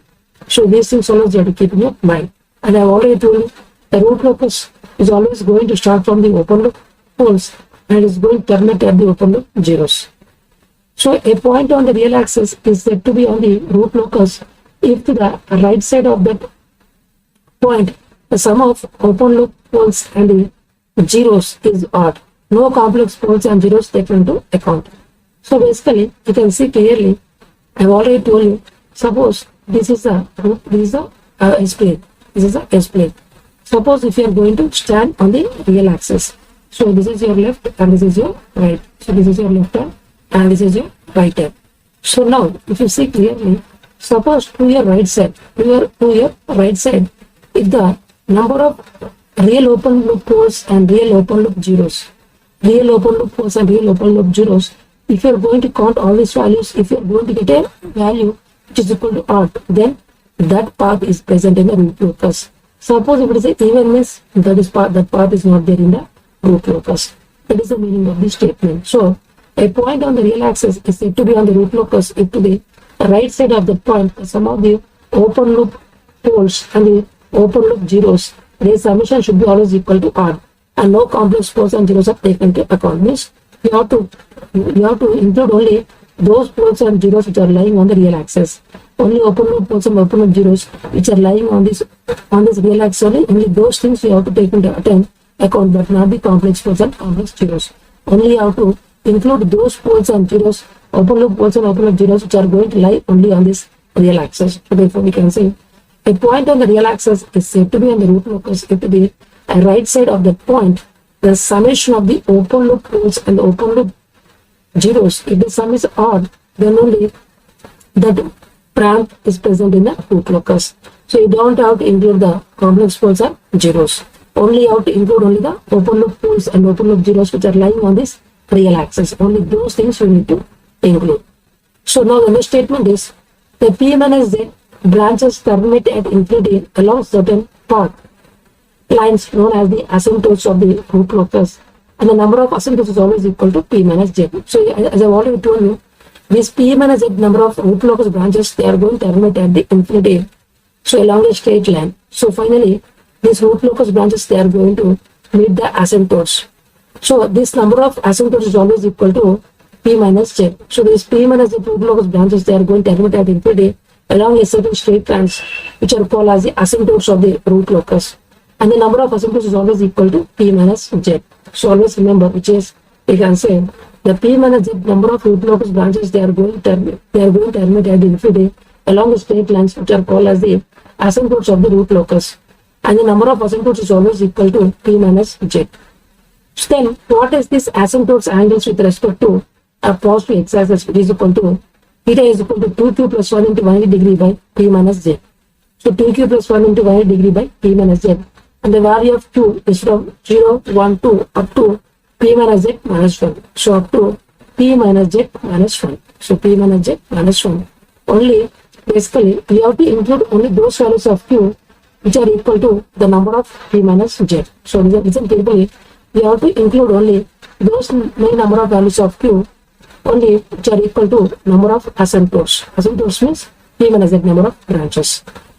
So you can say q is always starting from 0, 1 to up to P minus Z minus 1. So these things always you have to keep in your mind.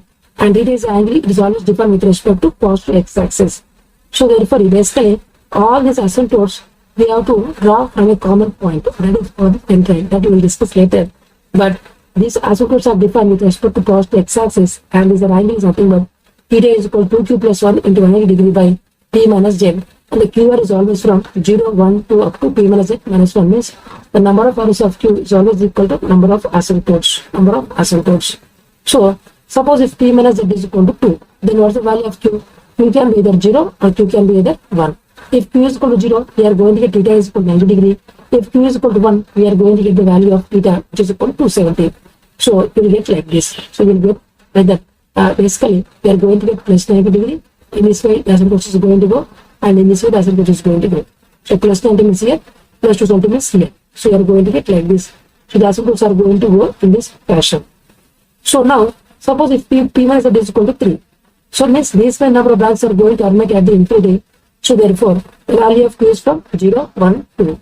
So the number of values of Q is always equal to number of root locus branches which are terminating at the infinity or number of asymptotes. If Q is equal to 0, we are going to get the angle is 60 degree. If Q is equal to 1, we are going to get 180 degree. If Q is equal to 2, we are going to get 300 degree. So 300 degree we are going to get. So now, if you simplify, if you draw the diagram, we are going to get here plus 60 degree you are going to get. So this is with respect to x-axis. Plus 60 degree. So this is 180 degree. And here 300 degree. So you can see clearly this is 60 degree. So this is 60 degree. This is 180 degree. And this is 300 degree. So this both are symmetric with respect to x-axis. So if this is 60, this is also 60. So you can see if this is 60, so this is 60 means this is also 60. So if this angle is 60 means this angle is also 60. So like this you are going to get. So 60 degree, 180 degree and 300 degree. Suppose if P minus Z is equal to 4, means 4 root locus branches are going to terminate at the infinity. So 4 asymptotes you are going to get. So Q is equal to 0, Q is equal to 1, Q is equal to 1, Q is equal to 3.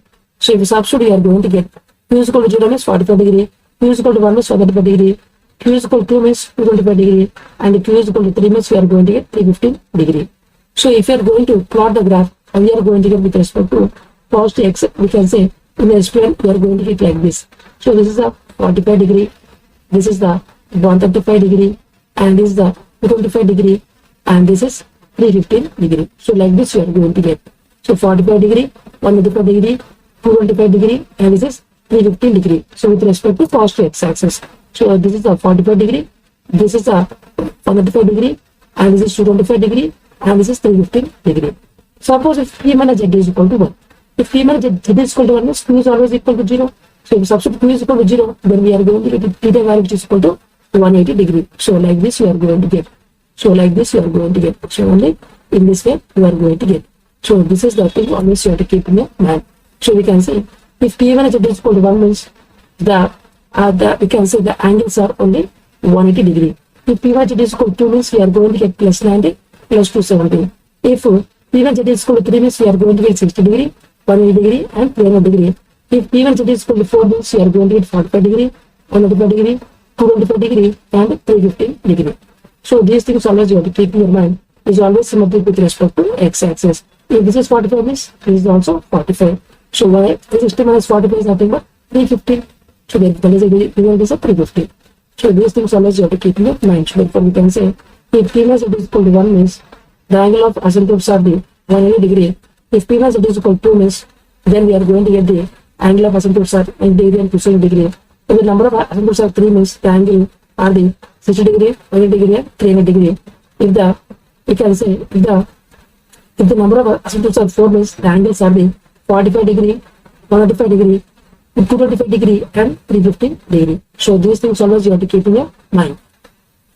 So now the next one is the angle between the asymptotes. So what is the angle between the corresponding asymptotes, which is equal to 2 pi by p minus z, because the overall angle is nothing but what is the overall angle. So what is the overall angle? So let me draw with the other pen so that you can easily able to understand. Suppose you take this one. Suppose if you take this one, you can say the total angle is 2 pi. The total angle is 2 pi. The number of asymptotes are p minus j.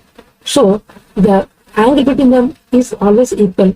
So each one will have the same amount of angle. So therefore we can say 2 pi by p minus j. So this is the angle between the each and every corresponding vectors.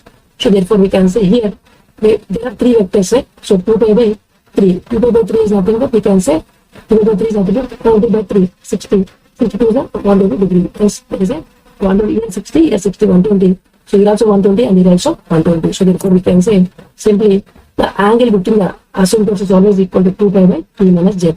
The 2 pi is the overall angle and p minus z is this number of asymptotes are present. So therefore the angle between the asymptotes is always equal to 2 pi by p minus z. So this is the angle between the corresponding asymptotes. Here also there are 4 asymptotes and total angle is 2 pi. So 2 pi by 4. 2 pi by 4 is nothing but can say pi by 4 is nothing but 45. 45 into 90 degree. So you can say clearly it is a 45, 45, 90. So here also 90, here also 90, here also 90. So therefore we can say this is a shortcut to remember. So this is a shortcut to remember. So therefore the angle between the asymptotes is always equal to 2 pi by p minus z. The 2 pi is the overall angle and p minus z means this many number of asymptotes are there. So if we do the division, we are going to get this is the angle between the corresponding asymptotes. So this is the angle between the asymptotes, which is equal to 2 pi by p minus z. Now what is the centroid? I already told you. Centroid means it is a point from which we are going to draw this asymptotes. So it is a point from which we are going to draw the asymptotes. So therefore the centroid means it is the intersection point of the asymptotes on the real axis. It may or may not be part of the root locus. So I already told you from this point only we are going to draw the root locus, and this point may be a part of the root locus or it may not be part of the root locus. So this point is always going to lie on the real axis only. It is always going to lie on the real axis only. That is the reason here sigma comma 0 means here also sigma comma 0. So like this we are going to consider. So like this we are going to consider. So always it is going to lie on the real axis only. So therefore summation of the real part of the open loop poles minus summation of the real part of the open loop zeros by p minus z. See, either you can go for the real part of the open loop poles or just do the summation of the open loop poles. And your complex terms are going to get cancelled because plus 1, plus j and minus j, they are going to get cancelled. So therefore just either you can go for the summation of the real part of the open loop poles or just go for the summation of the open loop poles, because the complex parts are always they are one is plus plus other will be minus, so definitely they are going to get cancelled. So either you can go for the real part or the just go for the addition of the open loop poles. So therefore summation of the open loop poles minus summation of the open loop zeros by p minus j. So number of open loop poles minus number of open loop zeros comma 0. So this is the way that we are going to get. So we can say sigma comma 0 is equal to summation of the open loop poles minus summation of the open loop zeros by p minus j comma 0. So this is called centroid point.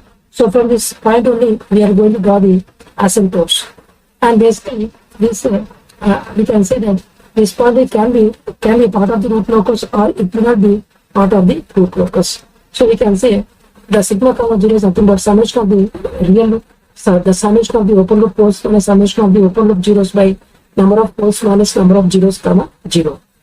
So this is about the centroid. Now let's go for the another, which is the breakaway points. So breakaway points means suppose as the value of k changes, then definitely the roots are going to come together and they are going to intersect and then they are going to leave the real axis. So what is the point at which they are going to break? So definitely we can say at that point the roots are multiple. So same root is going to repeat more than once. So at what value of k these roots are going to get occur? So that those are called breakaway points. Means as the value of k increases, the roots are going to come together and they are going to intersect means the root is repeated more than once. So those are called as the breakaway points. So how to figure those things? So these are the points where multiple roots of the characteristic equation occur. No? So I already told you these are the points where multiple roots of the characteristic equation occurs. So characteristic is having a multiple roots. Suppose there's a root like 2. So 2 is repeating more than once, means 2 comma 2. So therefore we can say these are the points where the multiple roots of the characteristic equation they are going to be occur. So therefore, as the value of k changes, definitely the root values are going to come together and they are going to intersect. Intersect means we can say the root is repeating more than once. So these are called the multiple roots of the characteristic equation. So these are the points where the multiple roots of the characteristic equation occur. So in order to figure out the breakaway points, first you have to construct the characteristic equation, which is 1 plus g of h of is equal to 0. Then from this equation, so in the open loop transfer function g of h of s, please substitute simplify, and now write the k in terms of s. So write the k in terms of s and then find the dk by ds is equal to 0. So these roots are breakaway points. So first you get the value of k in terms of s. So first you got the open loop transfer function, then figure out the 1 plus g of h of is equal to 0. So write the k in terms of s and do the dk by ds is equal to 0. So you are going to get differential equation. So try to solve the differential equation, we are going to get the breakaway points. And if you are going to substitute the breakaway points in the value of the characteristic, in this value of k, if you are going to get the k is positive, yes, it's a valid breakaway point. Suppose if you are going to get the value of k negative, then that is a invalid breakaway point. So these roots are the breakaway points. In order to check whether these are valid breakaway points, put the value of s in the equation 2, or either in this one also you can keep. Anyway, it is same. If k is equal to positive, then these are the valid breakaway points. If k is equal to negative, then these are the invalid breakaway points. So what do you do? Basically, first thing is, in order to figure out the breakaway points, first you have to the open loop transfer function. The open loop transfer function, try to figure out the characteristic equation, which is 1 plus g of h of is equal to 0, and write the value of k in terms of s. Then do the dk by ds is equal to 0 and try to solve the differential equation. Then try to solve the equation, polynomial equation, and get the roots of s. So if you are going to substitute the value of s in this equation, and if you got the value of k positive, yes, these roots are the valid breakaway points. But if you substitute the value of root here, and if you are going to get the value of k is negative, then those are the invalid breakaway points. Now we'll discuss about the general points in the case of the root locus, which is the branch of the root locus either approach or leave the breakaway points at an angle of plus 1 degree by n, where n is the number of branches which are approaching or leaving the breakaway points. The branch of the root locus either approach or leave the breakaway points at an angle of plus 1 degree by n, where n is the number of branches approaching or leaving the breakaway points. Suppose if you take it two branches. So these two branches are going to come in and they are going to intersect. Then they will go in this fashion, because you see clearly, so there are two branches. So 180 by 2 is nothing but 90 degree. So therefore, they are going to make 90 degree with respect to x-axis. So this is the 90 degree. So this is the angle. If it is going up, means it will go down, because both are reciprocal of each other. So they are going to make an angle of plus 5 degree by n with respect to positive x-axis. So where n is the number of branches which are going to approaching or leaving the breakaway points.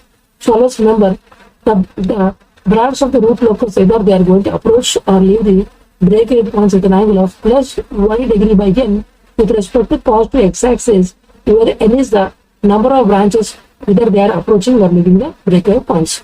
So you have to write here with respect to x-axis, with respect to x-axis. This is with respect to x-axis. So therefore we can say, finally, we can say the branch of the root locus either approach or leave the breakaway points at an angle of plus 1 degree by n with respect to positive x-axis, where n is the number of branches approaching or leaving the breakaway points. As you can see clearly, here there are two branches, they are approaching each other. So breakaway points, we can say what is the angle they are going to make with respect to positive x-axis, which is 180 by 2 is equal to 90. So it is going to make an angle of plus 90. If it is going up, means it will go down by the symmetrical with respect to x-axis. So therefore, we can say the root locus of the branch of the root locus either approach or leave the breakaway points at an angle of plus 1 degree by n with respect to positive x-axis, where n is the least number of branches either approaching or leaving the breakaway points. Again, listen carefully. The complex conjugate path for the branches of root locus approaching or leaving the breakaway point is a circle in certain cases. The complex conjugate path for the branches of root locus approaching or leaving the breakaway points in circle in certain cases. Yes. Whatever this complex conjugate path for the branches of the root locus approaching or leaving the breakaway points as a circle in certain cases. Yes. I already told this point. Suppose if you take a certain, we can say suppose there is a certain S-plane. Suppose there are two branches, they are going to come together and they are going to intersect. And they may go like a circle. So they may have they can make a circle like this also they can make. So this one I already told you. So therefore, sometimes the root locus branches they are going to come together and they are going to intersect and they will try to make a circle. The path they are going to make, sometimes the cycles they are going to make. The complex conjugate path for the branches of the root locus approaching or leaving the breakaway point is a circle in certain cases. So we can say clearly here, small example in the explain. There are two branches that are going to come together and are going to intersect and they will try to make a circle in order to terminate at the zeros. So therefore we can say the complex conjugate path for the branches of the root locus approaching or leaving the breakaway point is a circle in certain cases. The next point is whenever there are two adjacently placed poles on the real axis with the section of the real axis between them as a part of the root locus, then there exists a breakaway point between the adjacently placed poles. So, when there are two adjacently placed poles on the real axis with the section of the real axis between them as a part of the root locus, then there exists a breakaway point between the adjacently placed poles. So, in this they are saying that suppose in the S-plane, I can say that there are two poles here. So, they also mention the path between them is the path between them is a part of the root locus. So definitely they are going to come together and they are going to intersect and they are going to move away. So definitely a breakaway point is going to present here. So between the two adjacent poles, if there is this path is present in the root locus, then definitely they are going to come together and they are going to intersect and they are going to move away. Means definitely there is a breakaway point which is going to present between these two poles. So we can say whenever there are two adjacently placed poles on the real axis with the section of the real axis between them as a part of the root locus, then there exists a breakaway point between the adjacently placed poles. The next point is whenever there are two adjacently placed zeros on real axis with the section of the real axis between them as a part of the root locus, then there exists a breaking point between the adjacently placed zeros. So whenever there are two adjacently placed zeros on the real axis with a section of the real axis between them as a part of the root locus, then there exists a breaking point between the adjacently placed zeros. So basically we can see, suppose in this point they are saying that suppose in the S-plane, suppose there is a 0, there is a 0 and this part is present in the root locus, then definitely we can see the branches are going to come like this and they are going to come like this and then they are going to intersect here, break in, and they are going to terminate at these zeros. So definitely we can say if the branches are going to come together and they are going to move like this is called the breakout point. If they are coming towards each other means we can say this is called the breaking point. So this is the breaking point and this is the breakaway point. So this is called as the breakaway point and this is called the breaking point. So this one always you have to keep in mind. So here the two branches are going to come together and they are going to move away. This is called the breakout point. Here the two branches they are going to come together and they are going to move towards the zeros. So this is called as the breaking point. Whereas this is called the breakaway point. Whereas this is called the breaking point. So between the two poles, between the two zeros, if this part is present in the root locus, then definitely the root locus values they are going to come together. They are going to intersect here and finally they are going to move towards the corresponding zeros. So definitely there is a breaking point between these two zeros. So whenever there are two adjacently placed zeros on the real axis with a section of the real axis between them as a part of the root locus, then there exists a breaking point between the adjacently placed zeros. The next point is the intersection of the root locus with the j omega axis. The roots of the auxiliary equation at k is equal to k marginal from the root halfway gives the intersection of the root locus with the imaginary axis. So intersection of the root locus with the j omega axis, the roots of the auxiliary equation a of s at k marginal from the root array gives the intersection of the root locus with the imaginary axis. So basically in this point they are saying like this.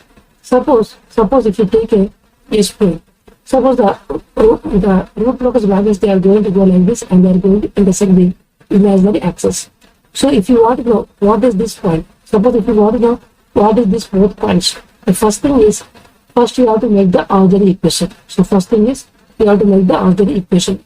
And in this auxiliary equation, if you substitute k is equal to k marginal, if you substitute k is equal to k marginal, then you are going to get the roots. These are the, so we are going to get some roots. So this is the roots at which the root locus is going to intersect the imaginary with axis. So therefore we can say, if you want to know what is the intersection of the, root locus on the imaginary axis, if you want to know the roots, then first you have to get the auxiliary equation from the RH table and substitute k is equal to k marginal. Then we are going to get the roots. These are the roots by the root locus are going to intersect the imaginary axis. So intersection of the root locus with the JMI axis, the roots of the auxiliary equation at k is equal to k marginal from the north array gives the intersection of the root locus with the imaginary axis. So this I have already told you so many more times. So if you want to know at what points the root locus is going to intersect the imaginary axis, first try to figure out the auxiliary equation from the RH table and substitute k is equal to k marginal. Then we are going to get these are the roots for which the root locus is going to intersect the imaginary axis. The next point is that phi d is always equal to 180 degree plus phi and phi a is always equal to 180 degree minus phi. Here phi d is the departure angle and phi a is the arrival angle. So phi a d is the departure angle and phi a is the arrival angle. So this one always you have to keep in your mind. Whereas phi d is the departure angle and phi a is the, we can say, arrival angle. So departure angle means, so what is the meaning of departure angle? Departure angle is very simple. Suppose in the S-plane, so there are complex poles and the complex zeros are also there. Suppose let me take this for example here.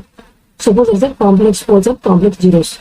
So departure angle means at what angle this root locus branch is going to get moved with respect to positive x-axis. At what angle this root locus branch is going to move with respect to this positive x-axis, I want to figure out. That is the departure angle. Phi d is equal to 180 degree plus phi. Arrival angle means at this complex zero, at what angle this root locus branch is going to come and arrive to this complex zero, I want to figure out. So what is this angle? So this is the arrival angle and this is the departure angle. So phi d is equal to 180 plus phi and phi a is equal to 180 minus phi. So this is the thing always you have to keep in your mind. So phi d is equal to 180 plus phi, 180 plus phi and phi a is equal to 180 minus phi. So these things always you have to keep in your mind. So shortcut is here, take like this. Shortcut like this you have to take the shortcut. So this is phi d. So this is a phi d and this is phi a. So let me try small pictures so that you can easily able to understand, you can easily able to remember. So you can easily able to remember what I am trying to tell you in a very small amount of time. So this is the basically we can say this is 180 plus phi. So definitely this is a departure angle. So this is a 180 plus phi and this is a 180 minus phi. Departure angle is 180 plus phi and arrival angle is equal to 180 minus phi. So phi is always equal to sigma phi j minus sigma phi p. So phi is always equal to summation of the phi angle minus summation of the distance. So this one always you have to keep in mind. So if you want this phi d, so 180 plus phi, so phi is nothing but summation of all the angles with respect to zeros minus all these angles with respect to poles, remaining zeros and remaining poles. What is the angle we are going to make with respect to this pole? That is we need to figure out. So phi is equal to sigma phi j minus sigma phi p. So always remember phi d is equal to 180 plus phi and phi a is equal to 180 minus phi. And phi is always equal to sigma phi j minus sigma phi p. Where phi d is for departure angle and phi is equal as the arrival angle. So departure angle means it is the angle by which the complex pole is going to leave with respect to positive x-axis. So therefore now we can say arrival angle means it is the angle by which the root locus is going to converge to the complex zero by this angle with respect to positive x-axis. And phi is equal to sigma phi j minus sigma phi p. So this one always you have to keep in your mind. So departure angle is equal to 180 plus phi and the arrival angle is equal to 180 minus phi. where phi is equal to sigma phi j minus sigma phi p. So this is the point always you have to keep in your mind. So we can say the departure angle is equal to 180 plus phi, and the arrival angle is equal to 180 minus phi, and phi is equal to sigma phi j minus sigma phi p. So this is the point always you have to keep in your mind. So we can say the departure angle is always equal to 180 plus phi, and the arrival angle is equal to 180 minus phi, and phi is always equal to sigma phi j minus sigma phi p. So this formula always you have to keep in your mind. So finally I can say departure angle means it is the angle by which the root locus branch is going to move from this complex pole with this angle with respect to positive x-axis. And arrival angle means it is the angle by which the root locus branch is going to terminate at the complex 0 with respect to positive x-axis. So departure angle is equal to 180 plus phi, and the arrival angle is equal to 180 minus phi, and phi is equal to sigma phi j minus sigma phi p. So if you want to calculate the departure angle at a pole means try to do the summation of all the angles with respect to zeros and summation of all the angles with respect to remaining poles. Similarly, for the arrival means basically 180 minus phi. So phi is nothing but we are calculating at the corresponding 0. So summation of all angles with respect to remaining zeros and summation of all angles with respect to poles. So this is the formula always you have to keep in your mind, which is the departure angle is equal to 180 plus phi, and the arrival angle is equal to 180 minus phi, and phi is equal to sigma phi j minus sigma phi p. So if you remember this formulas, it is easy to solve this type of questions. So this is all about the root locus. So now let's go for the rules of the inverse root locus. I already told you root locus is for the negative feedback system, whereas the inverse root locus is for the positive feedback system. This one just now I have discussed. So therefore we can say that root locus is for the negative feedback system, and inverse root locus is for the negative feedback system, for the positive feedback system. Listen carefully. You can say the root locus is for the negative feedback system, and inverse root locus for the positive feedback system. So now we'll discuss some points regarding the inverse root locus. So the rules of the inverse root locus means the value of k here also is from 0 to infinity also. Here also same thing, which is from 0 to infinity. So now, what is the first rule? I've already told you in the case of root locus, which is you have to form the g of h of s, open root transfer function, and the root locus is always symmetrical with respect to real axis or x-axis. So here also same thing. The same as the root locus means we can say the first point is same, which is first you have to form the g of h of s, open root transfer function, and always the root locus is always symmetrical with respect to x-axis or the real axis. So first thing is same with respect to same as the root locus. So second one is also same, which is we can say P is called the number of open loop poles and this is called the number of open loop zeros. Number of open loop branches is always equal to maximum of either P comma J. If P is greater than Z, we can say the P number of root locus branches are going to be present, and out of this Z number of root locus branches they are going to terminate at the 0, and the remaining P Z number of root locus branches they are going to terminate at the infinity. So this is also same as the is same for both the things, root locus and the inverse root locus.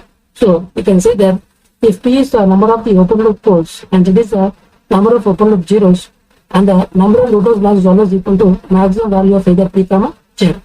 If P is greater than Z, we can say there are P number of root locus branches, and out of which Z number of root locus branches they are going to terminate at the 0, and the remaining P minus Z number of root locus branches they are going to terminate at the infinity.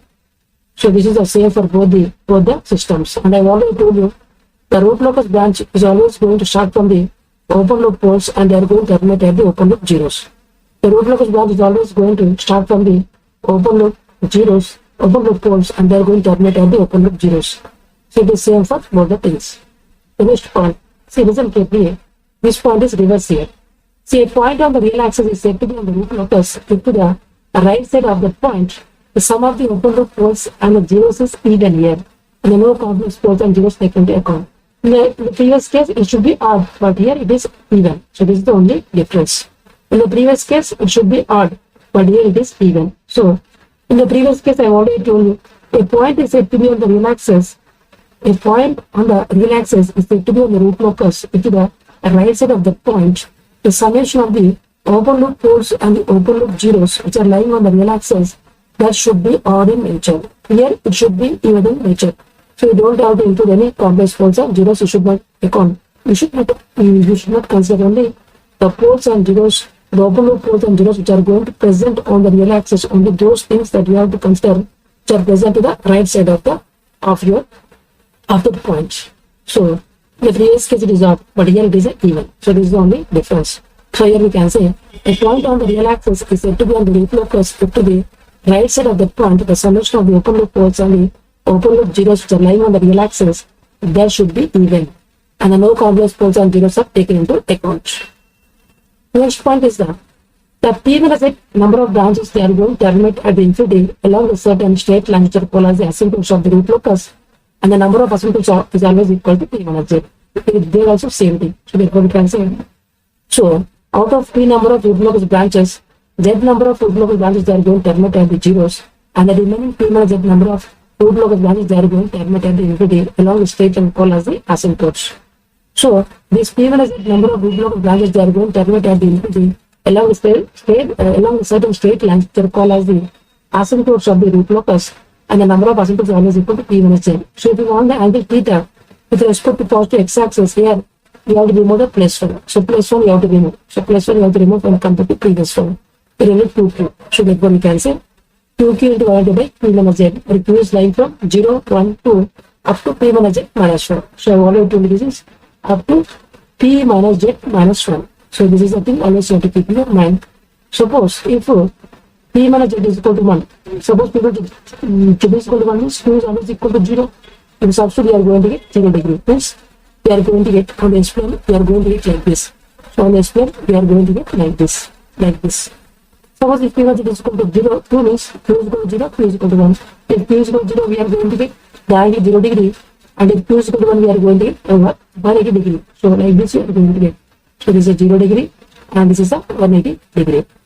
Suppose with respect to S plane, on the S plane. Suppose if P is equal to 3 means q is equal to 0, q is equal to 1, q is equal to 2. If q is equal to 0 we are going to get the angle 0 degree. If q is equal to 1 we are going to get the angle 180 degree. If q is equal to 2 we are going to get the angle 240 degree. Then on the S plane we are going to get like this. So I am going to draw the plot. So this is the 0 degree, this is the 120 degree, and this is the 240 degree. So like this you are going to get. So now suppose if P1 is equal to 4, then what is the thing that we are going to get? Means q is equal to 0, q is equal to 1, q is equal to 3. So if q is equal to 0 we are going to get 0 degree. If q is equal to 1 we are going to get 90 degree. If q is equal to 3 we are going to get 180 degree. If q is equal to 3 we are going to get 270 degree. So if you are going to draw on the S plane, so you are going to get like this. So this is the 0 degree, this is the 90 degree, this is the 180 degree with respect to positive x-axis, this is 270 degree. So this is for the positive feedback system. So always remember V theta is equal to 2q divided by P minus z, and Q is always lying from 0, 1 to up to P minus z minus 1. So you have always a Q are starting from 0. So you have to take the value of Q, the number of Q that you have to take is equal to number of asymptotes. So one asymptote means take the value of Q only 1 which is equal to 0. The two asymptotes means take the value of Q from 0, 1. If there are 3 asymptotes means take the value of Q from 0, 1, 2. If there are 4 asymptotes means take the value of Q from 0, 1, 2, 3. So these are the diagrams that we are going to get. So for one asymptote the angle is 0 degree, for 2 asymptotes the angles are 0 and 90 degree, and for 3 asymptotes we are going to get the angles are 0 degree, 180 degree and 4 degree. And for 4 asymptotes we are going to get the angle which is 0 degree, 90 degree, 12 degree and 270 degree. And the angle between the asymptotes is always equal to 2 pi by P minus z. It is same as the previous case. So angle of them is always going to remain same. The angle between the asymptotes is always equal to 2 pi by P minus z. Suppose if you substitute P minus z is equal to 2, then you can say 2 pi by 2 is equal to pi. So pi is a 1 degree between these two asymptotes. So you can see clearly here. Suppose if you substitute P minus z is equal to 3, so 2 by 3 is nothing but pi by 3 is 1 by 3, 60, 60 is 120. So therefore, the angle between the asymptotes is 120 degree. So therefore, we can say the angle between the asymptotes is always equal to 2 pi by P minus z. The next one, what is the next point? Next point I've already told you, which is centroid. So centroid is also same formula for both the plots, root locus as well as the inverse root locus, which is centroid. I've already told you centroid is a point from which we are going to draw the asymptotes. It may be part or it may be or may not be part of the root locus. So sigma comma 0 is nothing but summation of the summation of the open loop poles minus summation of the open loop zeros by P minus z comma 0. So this one I've already told you. So this is same as the previous one. And the remaining thing is the breakaway points. So breakaway point is concept is also same for both the plots, which is these are the points where the multiple roots are going to occur for the characteristic equation. First, you have to consider the characteristic equation, which is here. It is a positive feedback system is 1 minus g of h of s is equal to 0. Then write the value of k in terms of s. Then find that dk by ds is equal to 0. And these are called the breakaway roots. In order to check whether these are the valid breakaway points, put the value of s in the characteristic equation. And if you get the value of k is positive, then we can say these are the valid breakaway points. And if you get the value of k as negative, these are the invalid breakaway points. So this is also same. So now what is the next concept? The next one is the final one is the departure angle and the arrival angle. They are going to get changes. So in the previous case, what is the departure angle? 180 plus 5, and the arrival angle is 180 minus 5. So remove the 180. So therefore you are going to get the departure angle is equal to 5 and the arrival angle is equal to minus 5. And the value of 5 is same in both the cases, which is summation of 5z minus summation of 5p. So summation of all the angles with respect to 0 minus summation of all the angles with respect to poles. So the only thing which are going to get changed is that here this one, if their odd means here it is even, here their plus 1 is here, you have to remove that plus 1, you have to remove here, and the remaining thing is here, 12 degrees, 20 days remove. Only these are the 3 changes, and remaining everything is same. Only these are the 3 changes we have to change. Their odd means here even, here their plus 1 is here, remove the plus 1, and here, and remaining only here, their binding is finally removed. So remaining everything is same. So one example of the inverse root locus. So one example of the inverse root locus means you can see g of h of is equal to minus k into s minus 1 by s plus 2 into s plus 3. So the value of k is lying from 0 to infinity. So as you can see clearly from this picture, there are two poles. The poles are lying in the minus 2, minus 3 in the rest of s plane, and the 0 is lying in the RHS of s plane. S is equal to 1. So basically here, this is basically minus k. So you can see clearly minus k is there. Minus k is nothing but simply we can say that here this is basically inverse root locus. Suppose if it is a place k, if it is a place k means we can say it is a root locus diagram. Suppose if you are going to get the minus k means we say it is a inverse root locus diagram. So basically I have already told you, basically suppose if you are going to get in this format, which is g of s, h of s. Suppose if you are going to get in this format, k into s minus 1 by s plus 2 into s plus 3, then this problem belongs to the root locus concept. So this concept belongs to root locus concept where k is lying from 0 to infinity.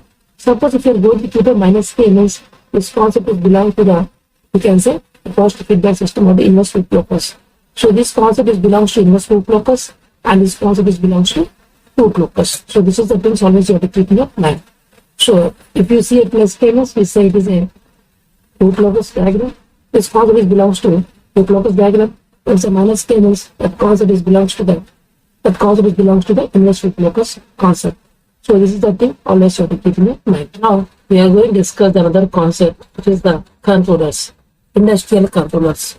So basically we will discuss the different types of controllers which are going to be used in the control system. The first one is the proportional mode controller. Proportional mode controller is output is always proportional to input. So output is always proportional to input, then that is called as a proportional mode controller.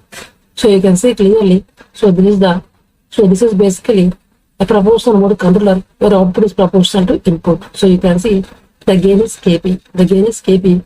So p of s is equal to kp into e of s. So you can see the output is proportional to input by scalar quantity kp.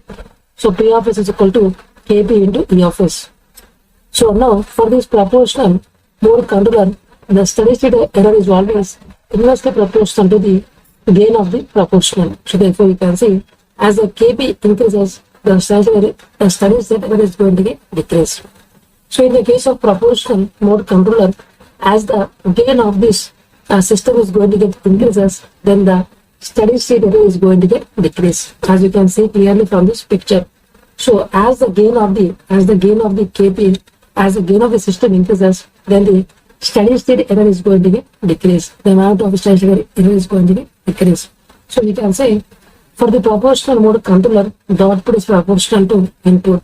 which is the output is P of S and the input is P of S, and the gain of this system is controller is Kp. So P of S is equal to Kp into E of S, and the navigate of the steady state error is always inversely proportional to 1 by Kp. So as the gain Kp increases, the steady state error is going to get decreased.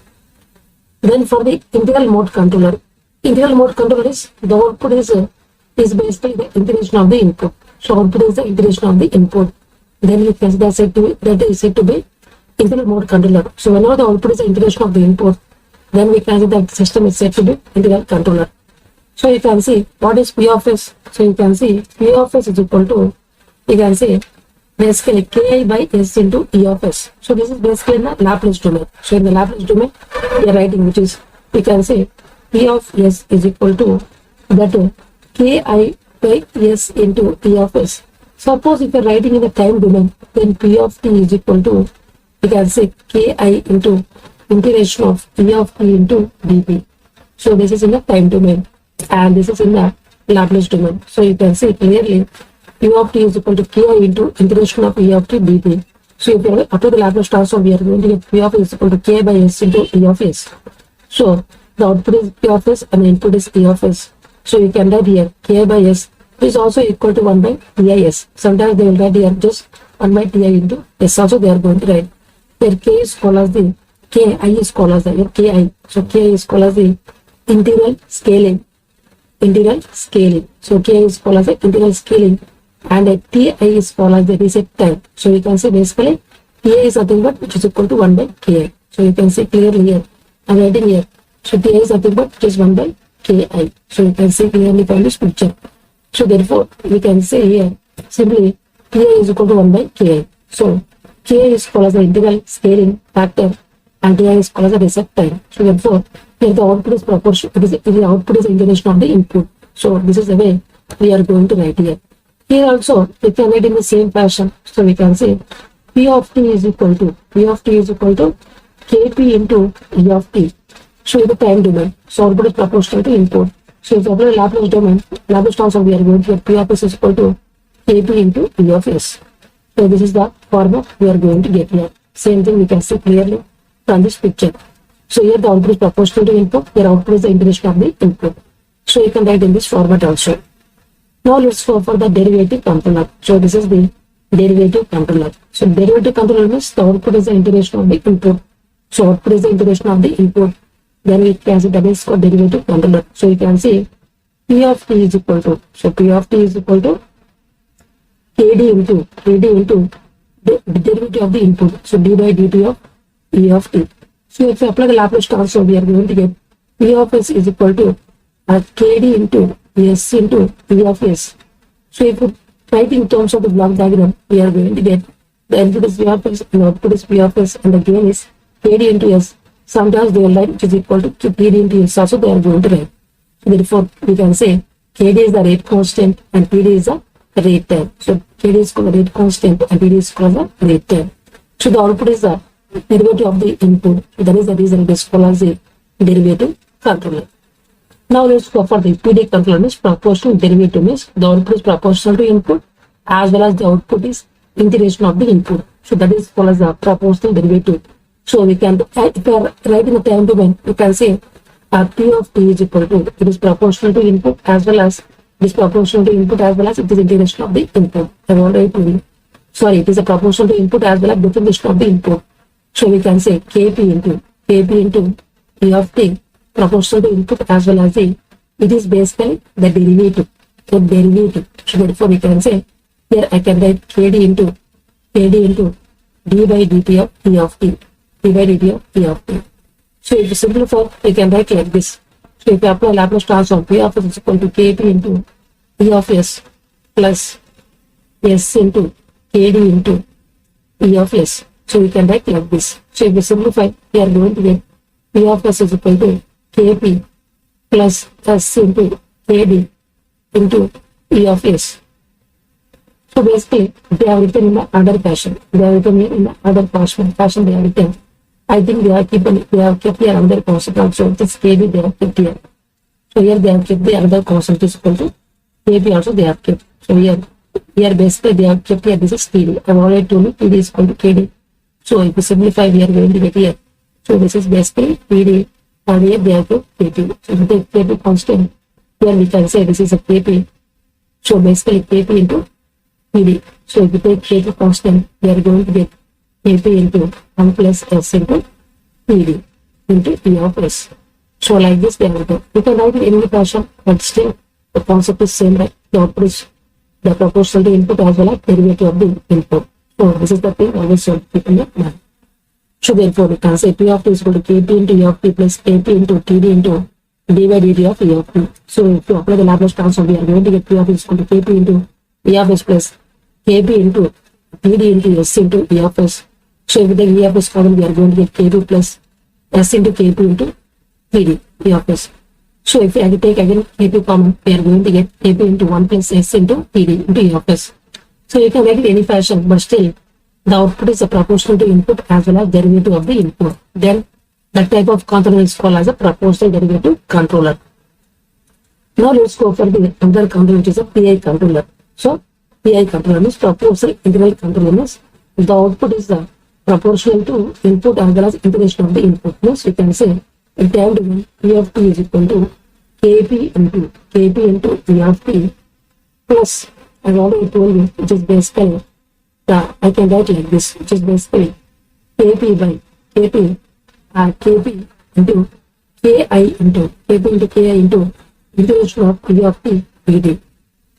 So now if you apply the Laplace transform, we are going to get P of s is equal to, we can say Kp into E of s plus Kp into Ki into by s into E of s. So if we take Kp and E of s common, then what you are going to get 1 plus Ki by s into E of s, and I have already replaced nothing but 1 by Pi. So therefore, if you substitute here, we are going to get 1 plus 1 by Pi into s into E of s. So this is the format. So you can see the output is proportional to input as well as integration of the input. That is the reason it is called the PI controller. So output is proportional to input as well as output is proportional. It is integration of the input. So therefore, this is called as a PI controller. The next one is a PID controller. PID controller means the output is proportional to input, integration of the input as well as derivative of the input. Then that is called as a PID controller.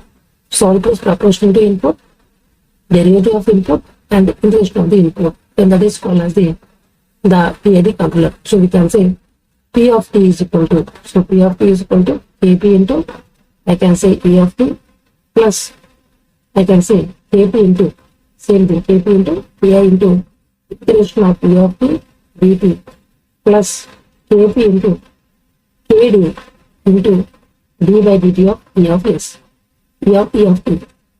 So it is a proportional to input, integration of input and derivative of input. So if you apply Laplace transform, then we can say Kp is a constant. So here we are going to get E of s plus Ai by s, E of s plus Kd into s into E of s. So you have already told you Ki is nothing but 1 by Pi and Kd is equal to Td. So again, if you take E of s common, we are going to get finally P of s is equal to Kp into 1 plus 1 by Pi s plus Td s into E of s. So like this we can say same thing as the previous one.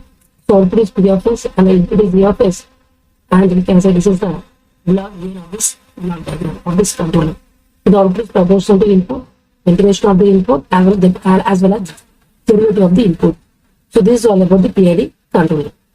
So now we'll discuss some examples regarding these controllers. What is the examples regarding these controllers? We are going to discuss in detailed manner. So you can see the examples of the PD controller is proportional derivative. So this is one of the best example of the PD controller. So you can see this basically there are two op-amp circuits. As you can see clearly from this picture, there are two op-amp circuits you can see here. So here you can see this is one op-amp circuit and this is the op-amp other circuit. So the input is VE and the output is V0. So basically here, what is the output input relation? So if you try to figure out the output input relation, what you are going to get is V0 is equal to R2 by R1 into VE plus R2 by R1 into R1C into dVE by dt. So you can see output is proportional to input as well as output is derivative of the input. So that is the reason this is called as the PD controller. So the circuit is belongs to it is example of the PD controller. So you can see the output is proportional to input as well as the output is the derivative of the input. So that is the reason this is called as the best example of the PD controller. So this is the example of the PI controller. So you can see input is VE and the output is V0. So here in the case both are parallel, but now both are series. Then both are series. Then what is going to happen? And remaining everything is same. Remaining everything is same. Just we have shifted this parallel combination to series, and this one we have shifted here. Everything is same. So now the output is proportional to input as well as integration of the input. So therefore we can say this is said to be PI controller because the output is proportional to input as well as integration of the input. So this is called as a PI controller. So the output is proportional to input as well as integration of the input. Therefore, this is called as a first example of the PI controller. So now let's go for the PID controller, the best example of the PID controller. So you can see clearly now it's a combination of both the things, both the previous things. So I've already told you if this is only present means it is a PD controller. If this is only present means PI controller. If both are there means it is said to be PID controller. And remaining everything is same. Remaining everything just now we have discussed. So if this is only present means PI controller. If this is only present means PI controller. If both are present means it is a PID controller. So therefore the output is proportional to input. This is integration of the input as well as derivative of the input. So you can say V0 is equal to R2 by R1 into VE plus R2 by R1 into 1 by R2 C2 integration of VE dt plus R2 by R1 into R1 C1 into dVE by dt. So output is proportional to input, integration of the input and derivative of the input. So therefore we can say this is the best example of the PID controller. So simply I can say only one thing, which is if only this is present means this is, and this is absent, only resistor is there, then that is called as a PD controller. If this is only present means PI controller. If both are present means it is said to be PID controller. So this is the best examples of the PD controller, PID controller and PI controller. So these things always you have to keep in your mind.